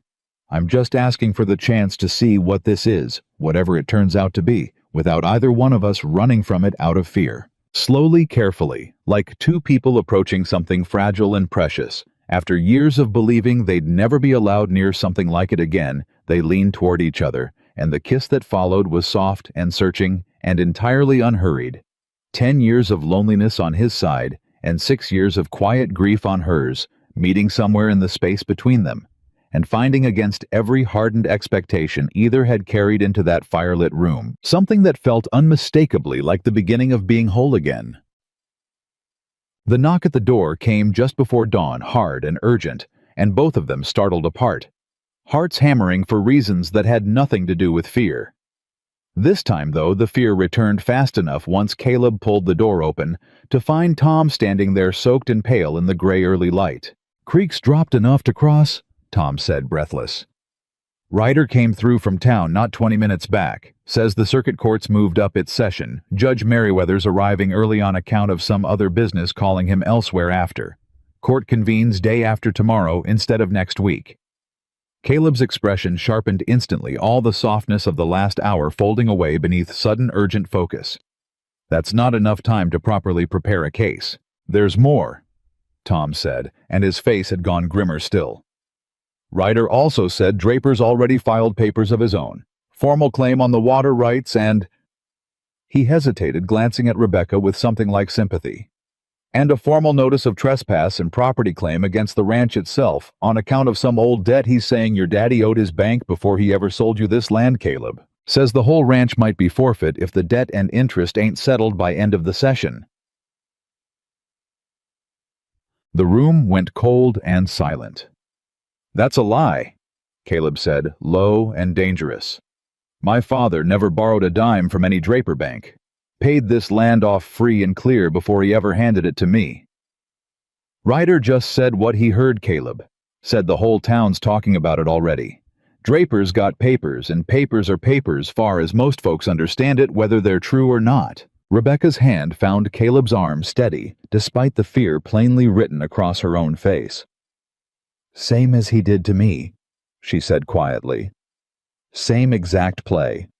Manufacture a debt produce paper that looks legitimate enough to hold up in a rushed hearing, and count on the other side not having time to properly fight it." Caleb looked out through the open door at the gray, rain-washed morning jaw set hard, and when he spoke again, his voice had the particular flatness of a man who has just realized the fight.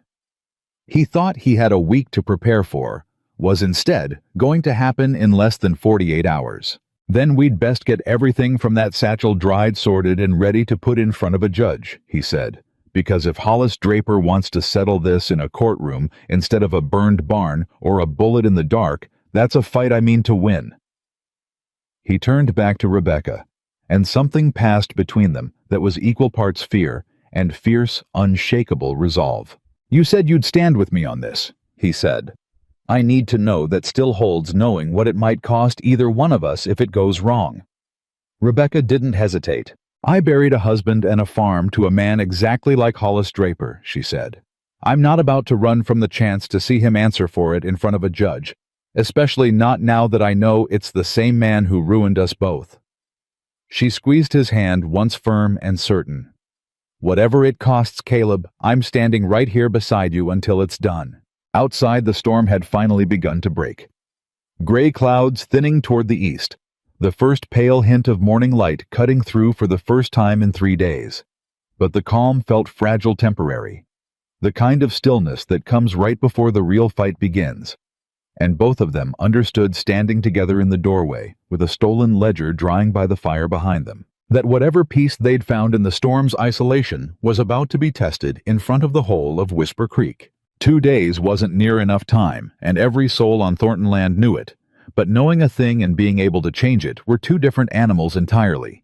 And by the time gray dawn broke over a mud-soaked yard, Caleb had already given up sleeping in favor of spreading Draper's papers across the kitchen table for the 4th time, searching for anything they might have missed.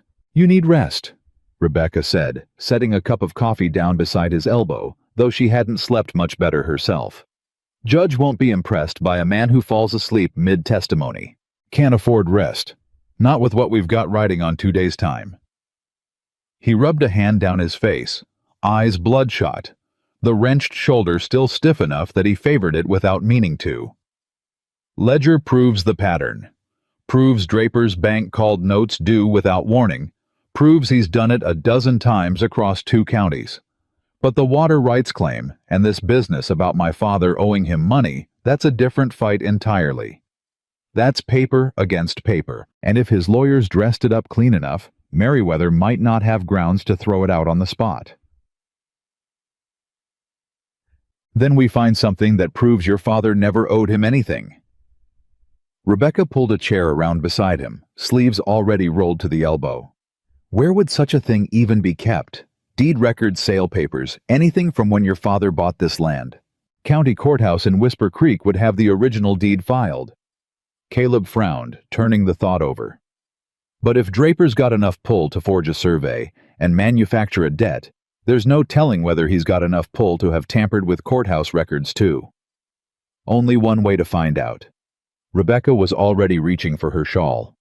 "We ride in today, asked to see the original filing before Draper's lawyers think to have somebody there watching the desk. Rebecca, the roads are still half washed out and you've had 3 hours sleep in as many days. So have you, and you're not staying behind either, so don't waste breath telling me to." She fixed him with a look that had stopped being timid days ago and had settled instead into something steady and unshakable. A woman who had decided exactly what she was willing to fight for and wasn't interested in being talked out of it.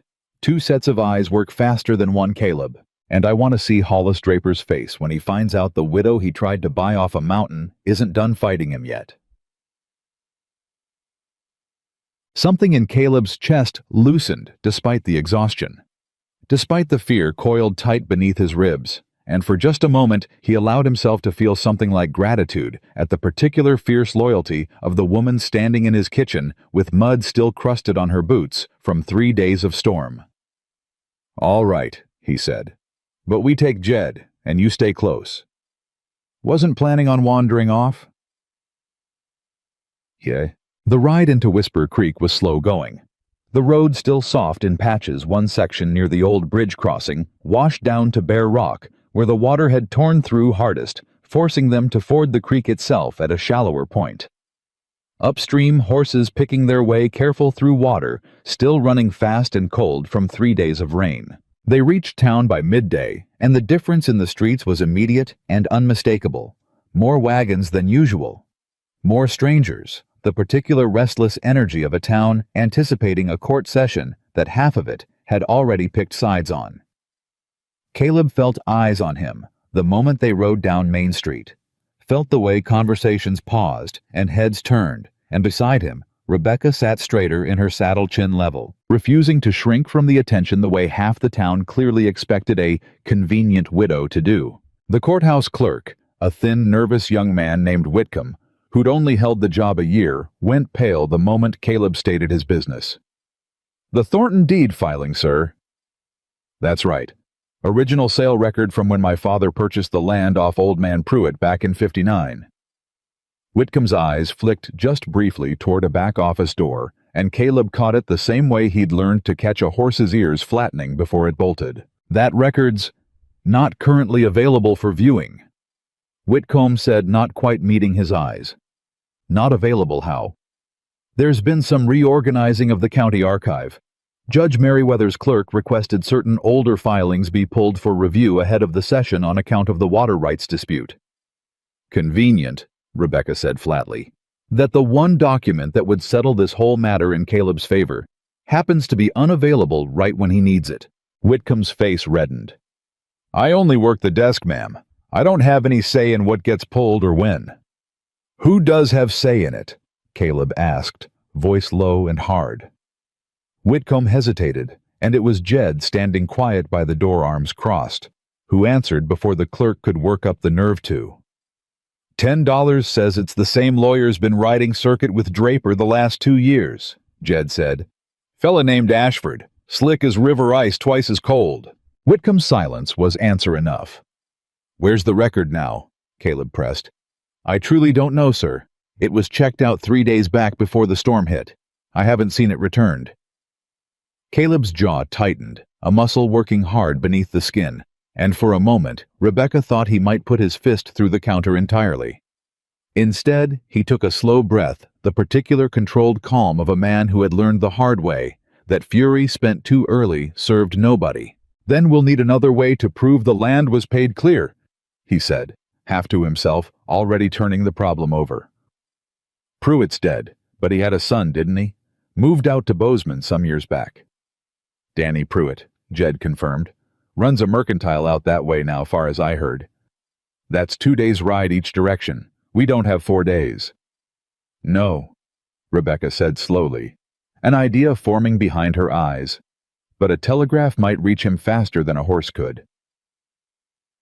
The telegraph office sat at the far end of Main Street, and the operator there, an older man with spectacles and ink-stained fingers, listened to Caleb's request with polite skepticism. "You want me to wire a man in Bozeman, asking him to swear in writing to a land sale that happened when he was what, a boy? He'd have been near 12 when his father sold the land," Caleb said, old enough to remember it. "And if his father kept any papers of his own receipts correspondence, anything showing the sale went through clean and paid in full, that might be enough to counter whatever Draper's lawyers try to claim." "Might be," the operator allowed. "Might also be a wild chase that gets you nothing but a wire bill and no answer in time for your hearing." "It's the only chase we've got," Caleb said, and dictated the message himself, careful and precise, and paid the operator extra to mark it urgent, and to notify him the moment any reply came through, however late in the night it might be. They left the telegraph office with no guarantee of anything, and the walk back toward the horses was heavy with a particular kind of tension that came from having done everything possible and still not knowing if it would be enough. It was on that walk passing the mercantile that they nearly collided with Hollis Draper himself, stepping out the door in his fine gray suit, looking entirely too pleased with the state of things for Caleb's taste. "Thornton." Draper's smile was thin and satisfied. Heard you had some trouble up at your place. Fire, was it terrible thing barns catching like that? Dry summer, I suppose. Barn wasn't dry, Caleb said, voice flat and dangerous. Barn had a lantern set deliberate against the east wall, positioned to catch and spread. Same as somebody positioned a rifle up on the ridge 2 days back shooting at cattle, and near enough at the people driving them. Draper's smile didn't waver, though something behind his eyes went carefully blank. Serious accusations, Thornton. I'd be careful throwing them around town without proof. Oh, I've got proof, Caleb said, and watched with grim satisfaction the smallest flicker of uncertainty cross Draper's face. Found a satchel blown loose in the storm, full of interesting reading. Surveys dated wrong. A ledger with a whole list of names farms your bank foreclosed on quiet and quick the moment a husband died or a debt could be called due without warning. The color drained slightly from Draper's face, though he recovered fast, decades of practiced composure sliding back into place. I don't know what you think you found, Thornton, but I know exactly what I found, Caleb cut in. And come the day after tomorrow, Judge Merriweather's going to know it too. For just a moment, standing on the boardwalk with the whole street watching, Hollis Draper looked like a man who had for the very first time understood that he might actually lose. Then the mask slid back into place, smooth as ever. We'll see what the judge makes of stolen property, Thornton, since I imagine that satchel was never yours to begin with. He tipped his hat, cold and deliberate gaze sliding to Rebecca with something calculating behind it. And you, ma'am. Widow Hale, isn't it funny thing a woman who lost her own farm to foreclosure taking such an interest in another man's land dispute? Almost looks like you're chasing the same kind of rescue twice. I'm not chasing rescue, Mr. Draper, Rebecca said, voice steady, despite the anger boiling beneath it. I'm chasing justice. There's a difference, though. I don't imagine a man who spent years stealing land from grieving widows would know it when he saw it. Draper's jaw tightened just slightly, and for the first time his composure cracked enough to show something uglier underneath. You'd do well to remember, ma'am, that I've got considerably more resources than a mountain rancher and his hired girl. This fight isn't over just because you found a satchel. No. Caleb agreed, stepping slightly in front of Rebecca, a small instinctive act of protection that didn't go unnoticed by either of them. But it's a fight you're going to lose, Draper. Might take you a while yet to understand that, but you will. Draper said nothing more. He turned and walked away, unhurried, though his shoulders carried a stiffness that hadn't been there minutes before, and Jed, watching him go, let out a low whistle. Man's rattled, Jed said. Didn't think I'd live to see the day. Rattled's not beaten, Caleb said grimly. Rattled men do desperate things. We'd best watch ourselves close till this hearing's done. The reply from Bozeman came just past midnight, 2 days later, mere hours before the hearing was set to begin, delivered by a breathless boy from the telegraph office who'd ridden out through the dark because the operator had judged it too important to wait for morning. Caleb read it twice by lamplight hands, not quite steady, and then read it a third time out loud to Rebecca. And Jed both roused from sleep and gathered close around the kitchen table. Remember, sail well. Father kept receipt book his whole life brought with us to Bozeman.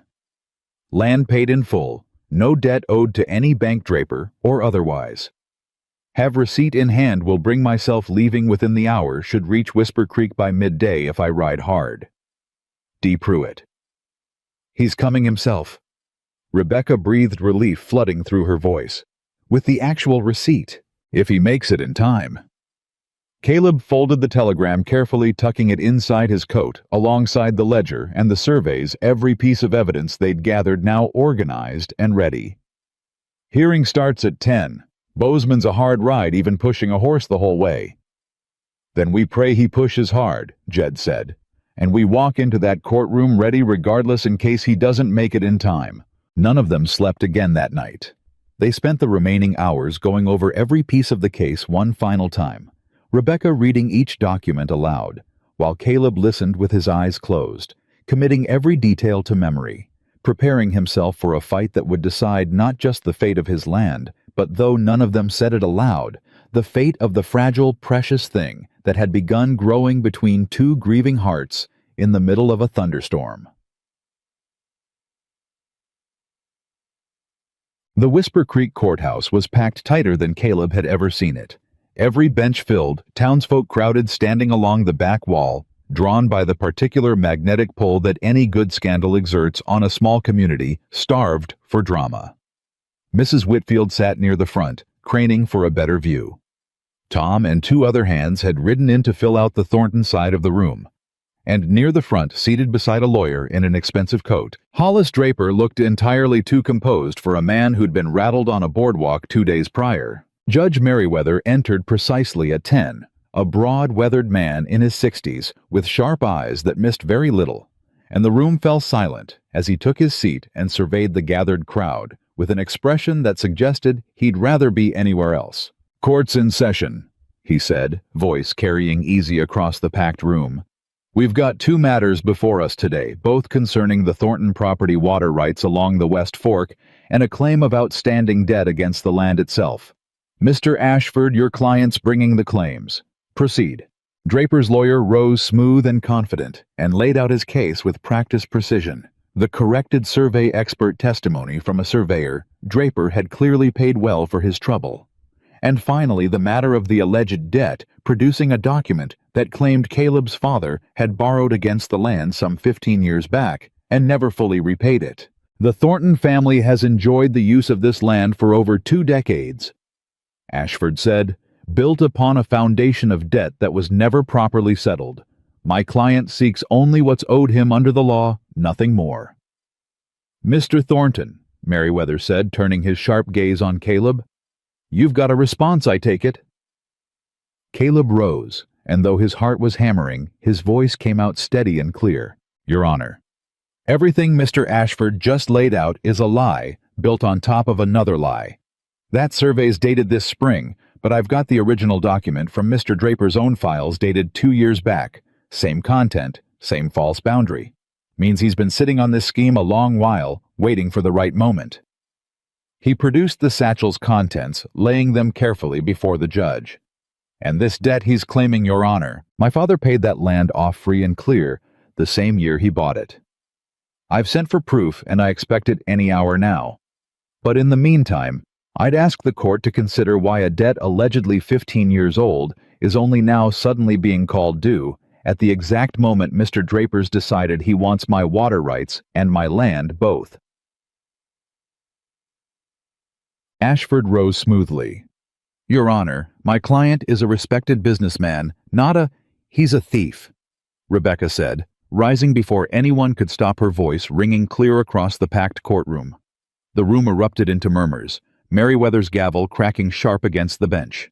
"Order. Ma'am, you'll have your chance to speak if called, but not by interrupting my courtroom." "My apologies, Your Honor," Rebecca said, though there was no real apology in her tone. "But I have direct testimony relevant to this matter if the court will hear it." Merriweather studied her a long moment, something curious in his expression. "And you are?"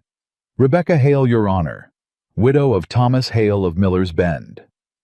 A ripple of recognition moved through part of the crowd. The story had clearly traveled the widow who'd lost her farm, now standing in a Whisper Creek courtroom.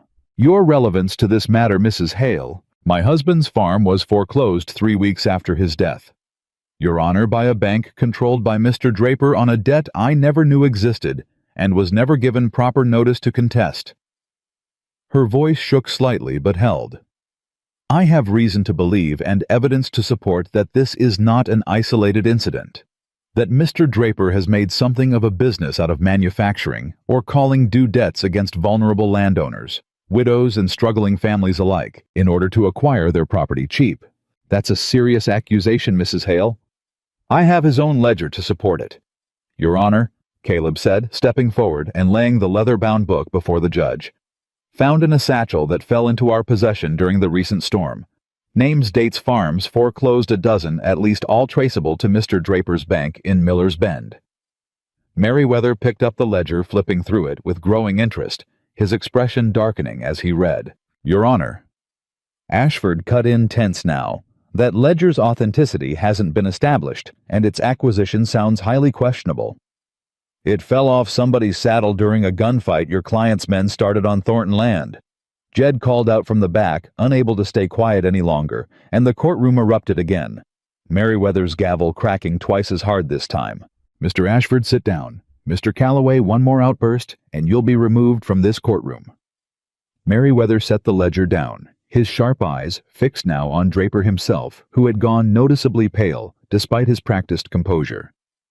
"Mr. Draper, care to explain this ledger to the court?" "Your Honor, I've never seen that book in my life," Draper said, though his voice had lost some of its earlier smoothness. "Funny," Caleb said.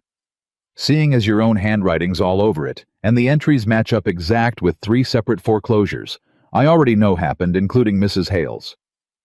The courtroom door burst open before Draper could respond, and every head turned as a young man staggered in, mud-covered and exhausted, clutching a small worn book to his chest, having clearly ridden through the night and most of the morning without stopping. "Your Honor," he gasped out of breath. "Beg pardon for the interruption.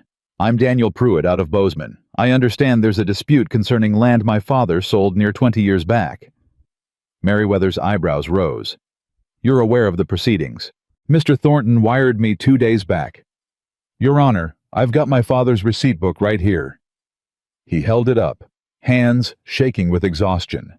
Showing plain as day, the Thornton land was paid in full the same year it sold. No debt, no lien, nothing owed to any bank, Drapers or otherwise. My father was a careful man about his records, kept every receipt he ever wrote. The courtroom had gone utterly silent, every eye fixed on the exhausted young man standing in the doorway, and Merriweather gestured him forward, taking the small book and examining it with the same sharp scrutiny he'd given the ledger. "This matches the dates and figures in question," Merriweather said slowly, looking up at Ashford, with an expression that had gone from curious to distinctly unimpressed. "Mr. Ashford, your client's claim regarding an outstanding debt appears entirely unfounded, contradicted by contemporaneous financial records kept independent of either party in this dispute." Ashford had no response ready. Beside him, Draper sat rigid, the color entirely gone from his face. Now his earlier confidence collapsed into something brittle and afraid. "As to the water rights claim," Merriweather continued, voice hardening further, "given the demonstrated pattern of manufactured evidence now apparent in this ledger, and given the timing of a corrected survey that conveniently appeared only after Mr. Draper's other financial schemes required additional collateral, I'm inclined to view that claim with considerable skepticism as well." He fixed Draper with a look that could have curdled milk. "Mr. Draper, would you care to explain to this court why your bank foreclosed on Mrs. Hale's farm 3 weeks after her husband's death, without prior notice on a debt that appears by the very ledger bearing your own handwriting to have been called due specifically to expedite an acquisition, rather than in response to any genuine default?" The silence stretched long and damning. Draper started and stopped, and for the first time in the entire proceeding, the man had no smooth answer ready. "I thought as much," Merriweather said. "This court finds insufficient evidence to support either the water rights claim or the alleged debt against Thornton property. Both claims are dismissed with prejudice. Furthermore," his voice sharpened, carrying clear authority across the packed room, "given the evidence presented today regarding a pattern of predatory foreclosure practices, this court is ordering a full investigation into the business practices of Miller's Bend Savings and Loan, and I am personally referring this ledger to the Territorial Attorney General's office for review. Mr. Draper, I'd strongly advise you retain separate counsel for what's likely coming, because Mr. Ashford here looks like a man about to discover he's been representing a client with considerably more legal exposure than a boundary dispute." The courtroom erupted gasps, murmurs, someone near the back actually cheering before Merriweather's gavel silenced it, and Rebecca felt Caleb's hand find hers beneath the table, gripping tight.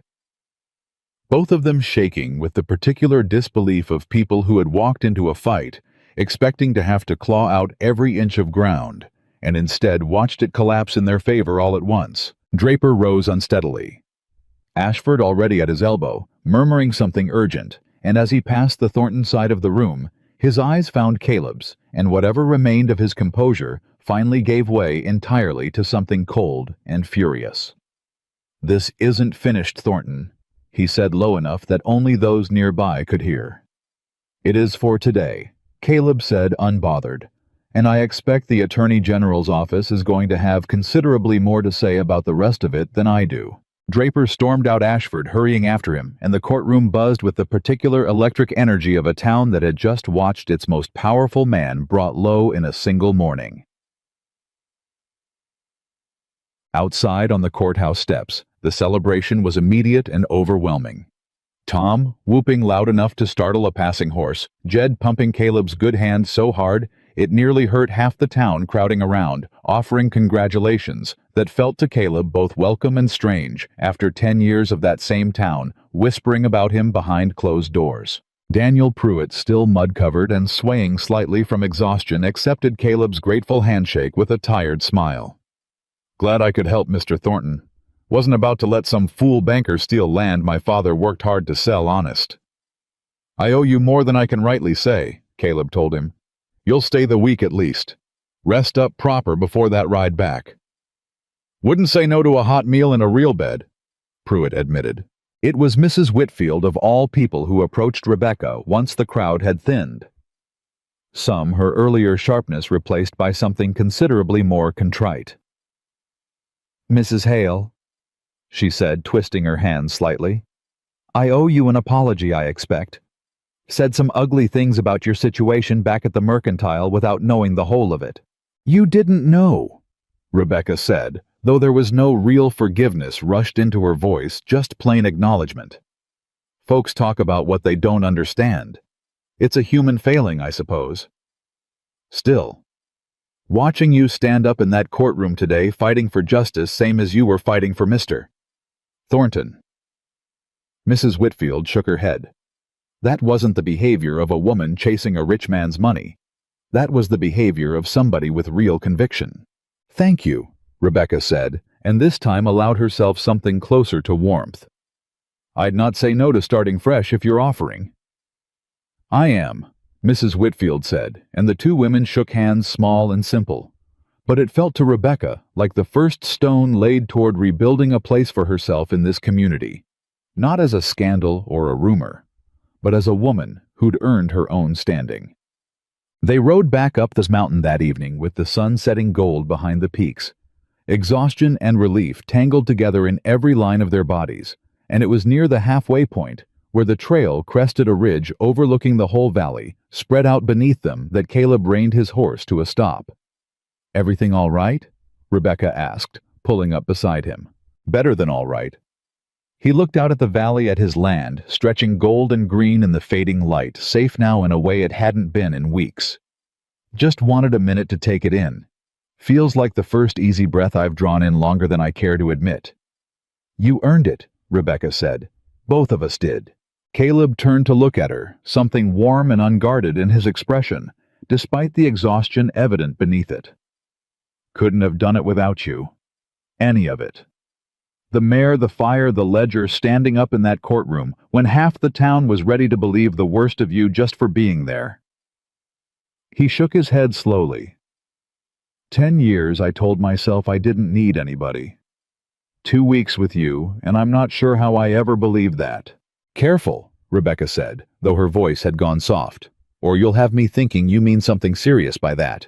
"I mean every word of it serious," Caleb said, and reached over, taking her hand where it rested on the reins. "Rebecca, I know it's barely been 2 weeks. I know grief doesn't run on any kind of schedule, and I know you've got every reason left in the world to be careful about trusting a man's promises. But I meant what I said the other night, and today just proved it truer than I even understood at the time. I don't want to spend one more year in that house alone if I don't have to. Not when there's a chance, even a small one, that you might want to build something there instead of just working there." Rebecca's breath caught tears rising, unexpected and sudden, born of exhaustion and relief, and something far deeper that had been building steady since the day she'd walked up that dusty road with nothing left to lose. "I came up this mountain looking for nothing but a wage," she said, voice thick. "Told myself that's all I could afford to want. And somewhere in the middle of a fire and a storm and a courtroom, I stopped being able to lie to myself about it." She squeezed his hand. "I want to build something too, Caleb. I'm just scared half to death of what it costs to want something again. Then we'll be scared together, Caleb said. Same as we fought Draper together. I don't reckon that's such a bad way to go about it. She laughed wet and surprised, and leaned across the small distance between their horses to kiss him soft and certain in the fading gold light the valley spread out beneath them, safe and quiet, and entirely finally theirs. They rode the rest of the way down in comfortable silence, hands occasionally finding each other across the space between their horses, and it wasn't until they crested the final rise before the ranch house came into view that Jed, who'd ridden ahead earlier to check on things, came galloping back up the trail toward them, face tight with an urgency that killed the peaceful mood instantly.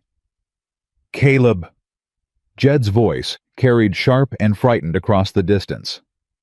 "You need to get to the house now." Caleb's stomach dropped. "What's happened?" "It's Tom's little sister girl rode out from town not an hour ago near hysterical. Says there's men at the house, Caleb.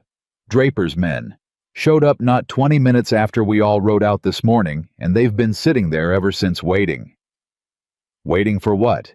Jed's face was grim. "Waiting for you to come home is my best guess. And Caleb..." He hesitated clearly, reluctant to say the rest.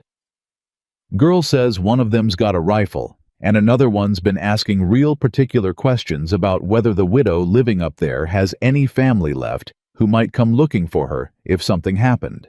The color drained from Rebecca's face, and Caleb's hand went instinctively to the pistol at his hip, every trace of the day's relief burning away instantly beneath a fresh, cold surge of fear. "Draper's not done," Caleb said, voice hard as flint. "Man lost in that courtroom today, and now he means to take what he can't win legal." He kicked his horse into a hard gallop toward home, Rebecca and Jed close behind the peaceful gold. Evening shattered entirely by the sound of hooves pounding desperate against the mountain trail, racing back toward whatever danger now waited for them at the one place they'd both finally started to believe could be safe. The gallop down that final stretch of trail felt longer than any ride Caleb had ever made across his own land, every hoofbeat pounding out the same frantic rhythm in his chest. Not again, not again, not again, because he had already lost people to a threat he couldn't reach in time once before, and the thought of history repeating itself with Rebecca instead of Sarah was enough to make his vision narrow down to nothing but the trail ahead of him. They came around the final bend, and the house came into view, and Caleb's stomach clenched at what he saw. Two horses tied at the rail that didn't belong to Thornton land. A man leaning against the porch post with a rifle held loose but ready across his chest. Another pacing near the kitchen door, glancing at the windows every few seconds like he was watching for movement inside. "Slow up," Jed hissed, catching Caleb's arm before he could ride straight into the yard at a dead run. "Charging in blind gets somebody killed. Think Caleb." Every instinct in Caleb's body screamed against the delay, but Jed was right, and he forced himself to rein in, forced his breathing to slow, forced the panic clawing up his throat back down into something he could use instead of something that would get them all shot. "Where's Rebecca?" he asked, throat tight, and then twisted in his saddle when he didn't see her, and his heart dropped straight through the ground. She wasn't behind them anymore. "She peeled off," Jed said, already scanning the tree line. "Back at the fork, while we were arguing about the approach. Must have cut through the north pasture." "Damn it, Rebecca." Caleb's jaw clenched hard enough to ache. "She's going in alone. Or she's going in smart," Jed said, though his voice carried the same fear Caleb felt. "North pasture puts her behind the house near the kitchen door those two are watching so close. She knows that house better than they do by now." Caleb didn't have time to decide whether that comforted him or terrified him further, because at that exact moment, a scream cut through the evening air from inside the house. Sharp, brief, cut off fast, and every careful, measured plan he'd been building in his head shattered instantly into something far more primal. He was off his horse and running before Jed could stop him, pistol drawn, cutting through the tree line at a dead sprint toward the sound. What he found bursting through the kitchen door with his weapon raised was not what he expected. Rebecca stood in the middle of the kitchen, breathing hard. A cast iron skillet still gripped in both white-knuckled hands, and on the floor at her feet, lay one of Draper's men groaning blood running from a gash above his ear, where the skillet had clearly connected with considerable force. "He came through the window," Rebecca said, voice shaking but fierce eyes wide with adrenaline. "Said Draper sent him to make sure I understood what happens to people who testify against powerful men. I hit him before he finished the sentence." Caleb stared at her for one stunned second. The woman he loved standing over an unconscious armed man with nothing but a skillet and sheer nerve, and something in his chest cracked open with a fierce disbelieving pride, even in the middle of the terror still coursing through him.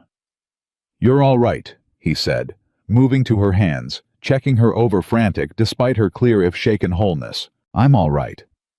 She let the skillet drop with a heavy clatter, and her hands finally started shaking properly now that the immediate danger had passed. "There's still one outside, by the porch." "I know. Jed's dealing with him." As if summoned by the words, a shout came from outside Jed's voice, sharp with command, followed by the unmistakable sound of a scuffle boots scraping dirt, a grunt of pain, and then silence. Caleb moved to the door, pistol still ready, and found Jed standing over the second man, who was face down in the dirt with his hands pinned behind him and Jed's knee planted firm in the small of his back. "Fella wasn't expecting company from the barn side," Jed said, breathing hard, but grinning fierce. "Rifles over there unloaded him quick before he got his wits about him." "Draper send you to?" Caleb demanded, striding over, voice low and dangerous. The man on the ground spat dirt and said nothing. "Answer him," Jed said, pressing his knee down harder. "Boss said the widow needed reminding what happens when folks talk too much," the man finally muttered. "Said if Thornton wasn't home to protect her, all the better." Something cold and furious moved through Caleb at those words, the deliberate cruelty of it waiting until he was gone, targeting Rebecca specifically because she was the one who'd stood up in that courtroom and spoken the truth about Miller's Bend. And it took every ounce of control he had not to do something he'd regret to the man lying helpless in his own dirt. "Tie them both," he said instead, voice tight. "We're taking them into town. Sheriff can add attempted assault and breaking and entering to whatever charges the Attorney General's office is already building against Draper." "With pleasure," Jed said grimly. In. By the time they'd secured both men, loaded them onto their own horses, and ridden the short distance to the small sheriff's post that served the outlying ranches around Whisper Creek, the last light had faded entirely from the sky, and Rebecca had gone quiet, in the particular way people go quiet after adrenaline finally drains out and leaves exhaustion in its place. Sheriff Coombs, a weathered man who'd clearly already heard about the morning's courtroom drama from someone passing through, took one look at the bound men and let out a low whistle. "Draper doesn't waste time, does he?" Coombs said, shaking his head as he processed the two prisoners. "Man loses in court, sends thugs out same afternoon." That's about the surest way to convince a judge and a territorial attorney general that everything said about him today was true. "That's rather my hope," Caleb said grimly. "I'll wire Helena tonight," Coombs said. This on top of what Merriweather's already referring up Draper's looking at more trouble than just a lost boundary dispute now. Assault, conspiracy, likely obstruction once they start digging into how many other folks he's leaned on quiet over the years. He looked at Rebecca with something gentler in his expression. "You did the territory a real service today, ma'am, standing up like you did. Takes considerable nerve." "Didn't feel much like nerve," Rebecca admitted, voice tired. "Felt more like I didn't have any choice left but to fight once I understood what he'd done to us both." "Sometimes that's exactly what nerve is," Coombs said. "Doing the thing scared on account of there being nothing else worth doing instead."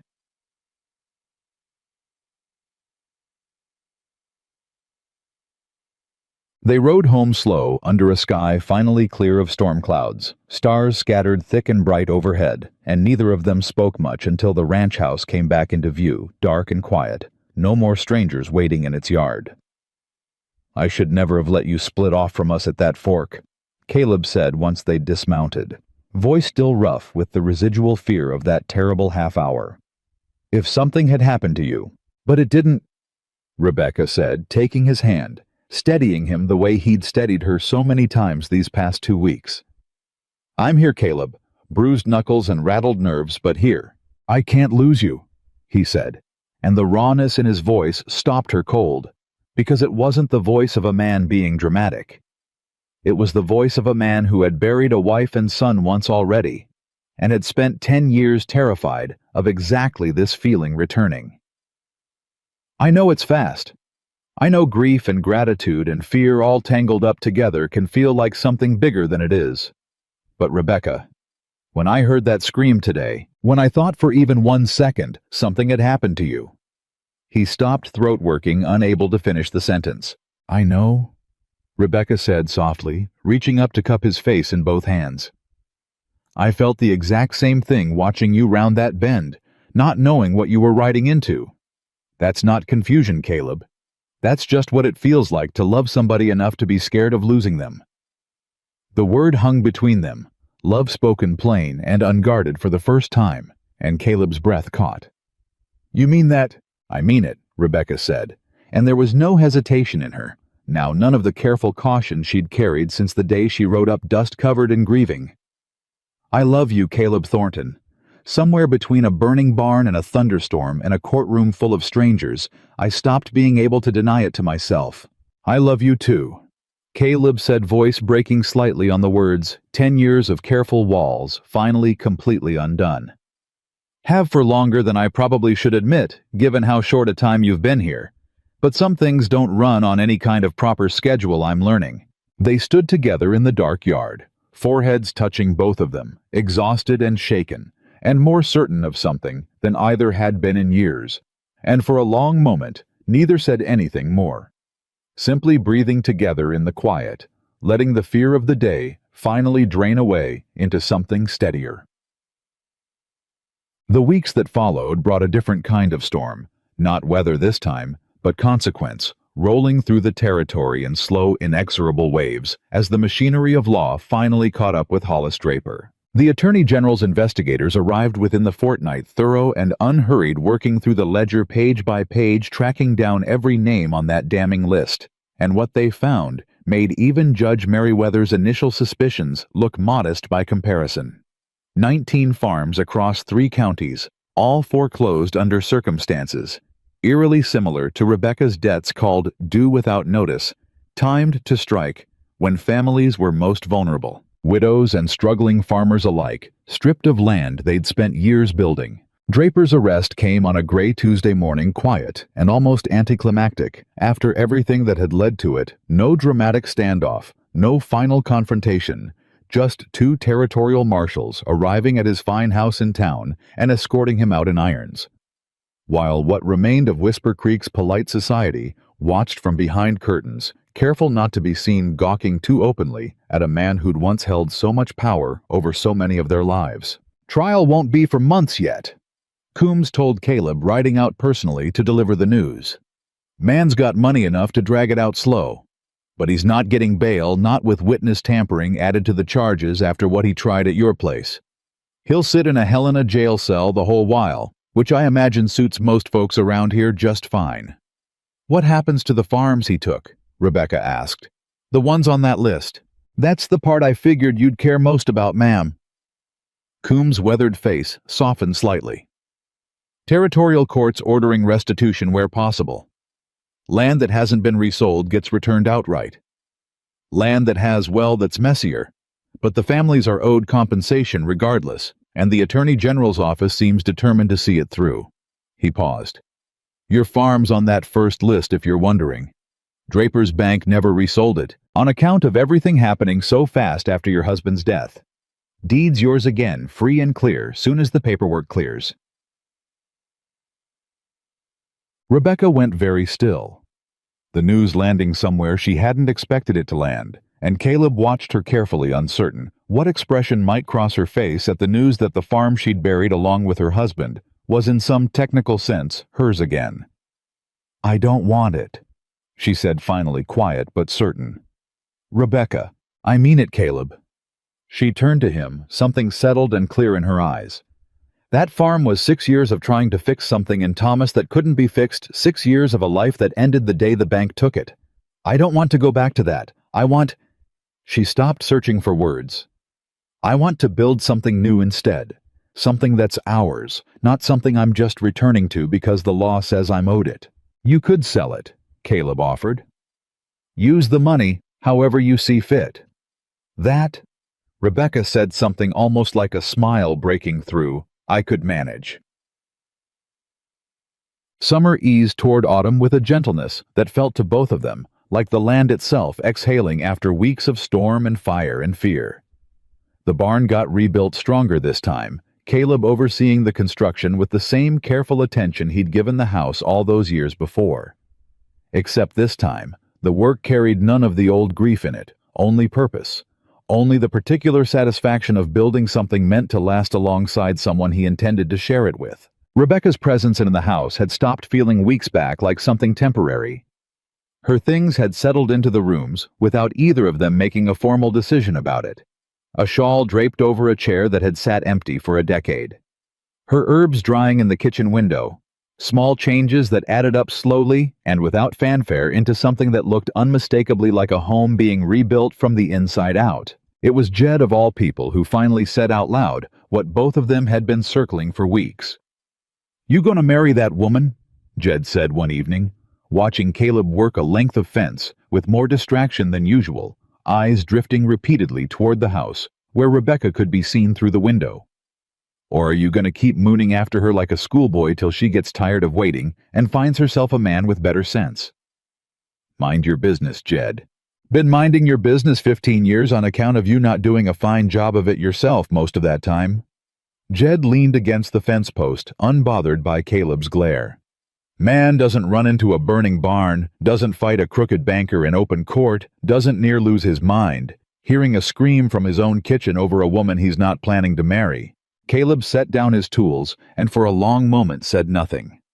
Staring out at the ranch spread gold and green under the late summer sun, the rebuilt barn, the healthy herd grazing easy on the ridge, the house with smoke curling steady from its chimney and lamplight glowing warm in its windows. Come evening, no longer empty, no longer just a testament to 10 years of a man burying himself in work instead of feeling anything at all. "I've been thinking on it," he admitted finally. "Just been trying to find the right way to ask. Feels like it ought to be something more than just words on an ordinary evening."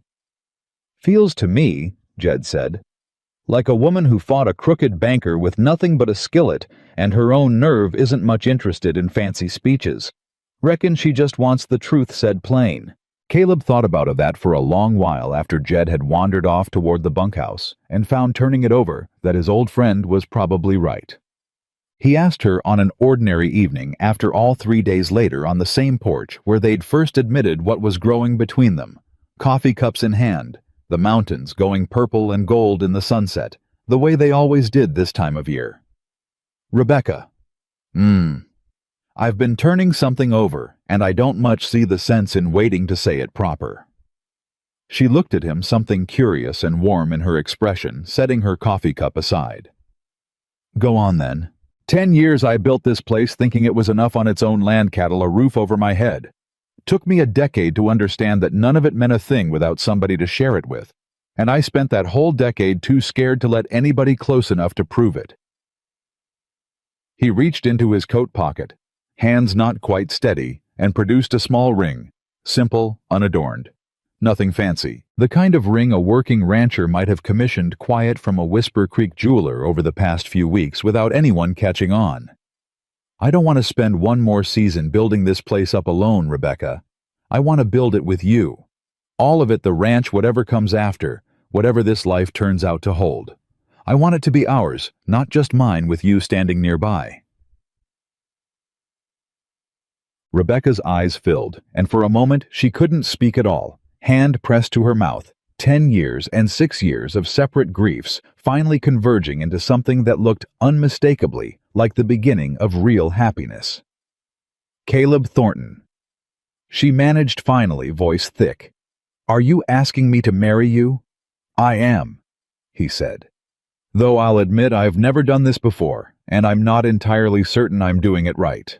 "You're doing it exactly right," Rebecca said, laughing through tears now, and didn't wait for him to say anything further before she was in his arms, answering the only way that mattered. "Yes. Yes, Caleb, of course, yes." He slid the ring onto her finger with hands that shook slightly, and when he kissed her afterward, it carried none of the careful hesitation of their first kiss weeks before. Only certainty. Only the particular unguarded joy of two people who had each spent years believing happiness like this belonged to other people, not to them, and had finally, against every hardened expectation, been proven wrong. Word of the engagement spread through Whisper Creek fast the way word always did in a town that size, but this time the talk carried none of the old cruelty. Mrs. Whitfield herself organized a small gathering at the church, insisting it was the least the town could do for a man who'd finally found happiness after 10 long years, and for a woman who'd shown more courage in one courtroom than most folks managed in a lifetime. The wedding itself, held in early October under a sky gone crisp and clear, with the first real hint of autumn, was small and simple by any grand standard. No fine dresses shipped in from back east, no elaborate decorations, just the ranch hands and a handful of townsfolk gathered in the yard. Daniel Pruitt returned specially from Bozeman to stand as witness, and Jed serving with visible pride as Caleb's best man. "Never thought I'd see the day," Jed said, adjusting Caleb's collar with rough, affectionate hands just before the ceremony began. 15 years I've watched you build fences round yourself taller than any corral on this ranch. Glad to see somebody finally found a way over them. Wasn't the fences that mattered? Caleb said, watching through the window as Rebecca appeared at the far end of the yard, simple and radiant, in a dress Mrs. Whitfield had insisted on gifting her, no trace left of the dust-covered grieving woman who'd first walked up that mountain road. It was finding somebody worth tearing them down for. The ceremony itself was brief, plain, and entirely sincere. No flowery speeches, just two people standing before their community and speaking vows that carried the particular weight of promises made by people who understood exactly how fragile happiness could be and had chosen deliberately and with clear eyes to risk it anyway. "I, Caleb, take you, Rebecca," he said, voice steady despite the emotion thick in his throat, "to build a life alongside through storm and calm, both for however many years were given, and to never again mistake work for the thing that makes a house a home."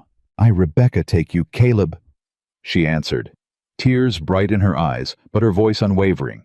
"To stand beside through whatever comes, to remind you always that you're worth loving for exactly who you are, not for anything you own or build, and to never let you carry a grief alone again, so long as I'm breathing." When the preacher finally pronounced them married, the small gathered crowd erupted into genuine warm applause. And Tom Riley, predictably, was the first to shout something about biscuits, and how a man was a fool not to have married her the very first week, which drew a round of laughter that broke whatever solemnity remained, and turned the rest of the afternoon into something joyful and unguarded, exactly the kind of celebration that 10 years of careful loneliness had never allowed Thornton Ranch to host before. That winter came milder than the one that had taken everything from Caleb a decade before, and he noticed more than once, standing at the window watching snow fall, soft and quiet over land, that finally felt whole again. That the particular dread he used to carry every year as the seasons turned had eased into something gentler. Not gone entirely. Grief never fully left a person. He'd come to understand, but no longer the only thing filling the empty spaces of a long winter evening. Rebecca had taken to managing the horse breeding program in earnest, by then her reputation for gentling wild stock spreading enough that ranchers from 2 counties over had started sending word, asking after her services. And Caleb watched her build something entirely her own, with a pride that had nothing possessive in it at all. Only genuine joy at seeing someone he loved find purpose that belonged fully to herself, not just to the life she'd married into. "You've made this place something it never was before," he told her one evening. Both of them settled by the fire, the particular comfortable quiet of two people who no longer needed to fill every silence with words. 10 years I thought I was building something. Turns out I was just building the bones of it. You're the one who made it a home." "We built it together," Rebecca corrected, leaning her head against his shoulder. "You just needed somebody willing to walk through the gate and stay, instead of turning back down the mountain the way everybody else always did. Best decision I ever made, letting you stay past that first trial 2 weeks. Best decision I ever made walking up that road in the first place," she said. Though I'll admit at the time it didn't feel like much of a decision at all. Felt more like the last option I had left. Funny how the worst days sometimes end up leading somewhere better than we ever could have planned, Caleb said quietly. Funny, Rebecca agreed, and a mercy besides. Spring brought news from Helena that closed the last remaining thread of the whole ordeal. Hollis Draper's trial had concluded swift and thorough once the full weight of the Attorney General's investigation had been laid out before a jury. 19 counts of fraud conspiracy and predatory foreclosure, along with the charges stemming from the attack on Rebecca and the fire on Thornton land. The sentence was long, the kind of long that meant Whisper Creek and the surrounding territory would not see Hollis Draper's face again for the better part of 2 decades, if ever. And the farms he'd stolen were one by one being returned or compensated to the families who'd lost them, a slow but steady undoing of years of quiet cruelty. Man built an empire on other people's grief. Coombs said, delivering the news personally, clearly satisfied to be the one carrying it. Took a widow with nothing but a skillet and a mountain cowboy who wouldn't scare off to finally bring the whole thing down. Took a lot more than that, Caleb said. Arms settled easy around Rebecca's shoulders. Took a storm of fire, a stubborn horse, and a fool clerk in a Bozeman mercantile who kept his father's receipts better than most banks keep their own records. Took all of it, Rebecca agreed, smiling. Every last piece exactly when it needed to happen. By the time the following summer rolled around, a full year turned since Rebecca had first walked up that dusty mountain road with nothing but a tired horse and a trunk holding the remains of a broken life. Thornton Ranch bore little resemblance to the place it had been. The barn stood rebuilt and sturdier than before. The herd had grown healthy and well-tended, grazing easy across pastures no longer threatened by any crooked survey or manufactured debt.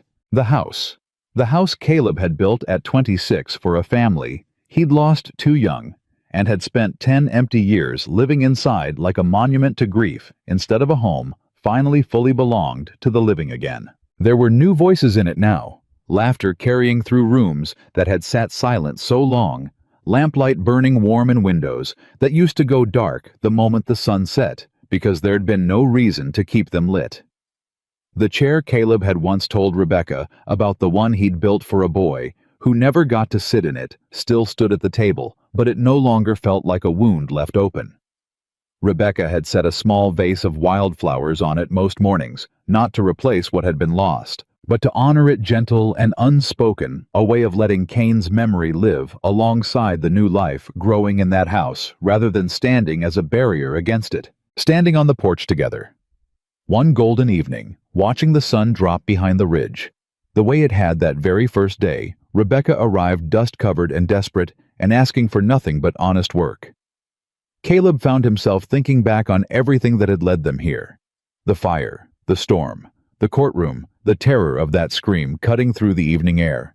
All of it woven together into something that had, against every hardened expectation either of them carried up that mountain, become a life worth living fully rather than merely surviving. People used to say I had everything and nothing all at once, Caleb said quietly, watching the last light fade, gold over land that finally felt complete. Land, cattle, money enough to buy whatever I wanted, and not a single soul in this world who really knew me underneath all of it. And now? Rebecca asked, though she already knew the answer, had known it for months, watching the change settle deeper into him with every passing season. Now I understand what Jed's been trying to tell me for 15 years, Caleb said, pulling her close against his side, the mountains stretching out endless and golden before them, the home behind them, finally completely full. A ranch isn't worth a damn thing built out of wood and stone alone. It's the people who choose to stay that make it something worth calling home. And I mean to spend every single day I've got left proving to you that I understand that now, clear down to the bone. Rebecca looked up at him, tears bright but joyful in her eyes, and rested her head against his shoulder as the last light faded soft over the valley they had built back together out of fire and storm and fierce, unshakable love. Then we understand it together, she said, same as we've built everything else. And there on that porch, with the mountains standing eternal and golden behind them, and a home finally truly whole, spread out before them, Caleb Thornton, the man, the whole territory once called broken beyond repair, held the woman who had walked up his mountain with nothing left to lose, and understood at last, and completely, that he had found in her, not a rescue, not a replacement for what he'd lost, but something far rarer and far more precious, a reason fully and forever to come home.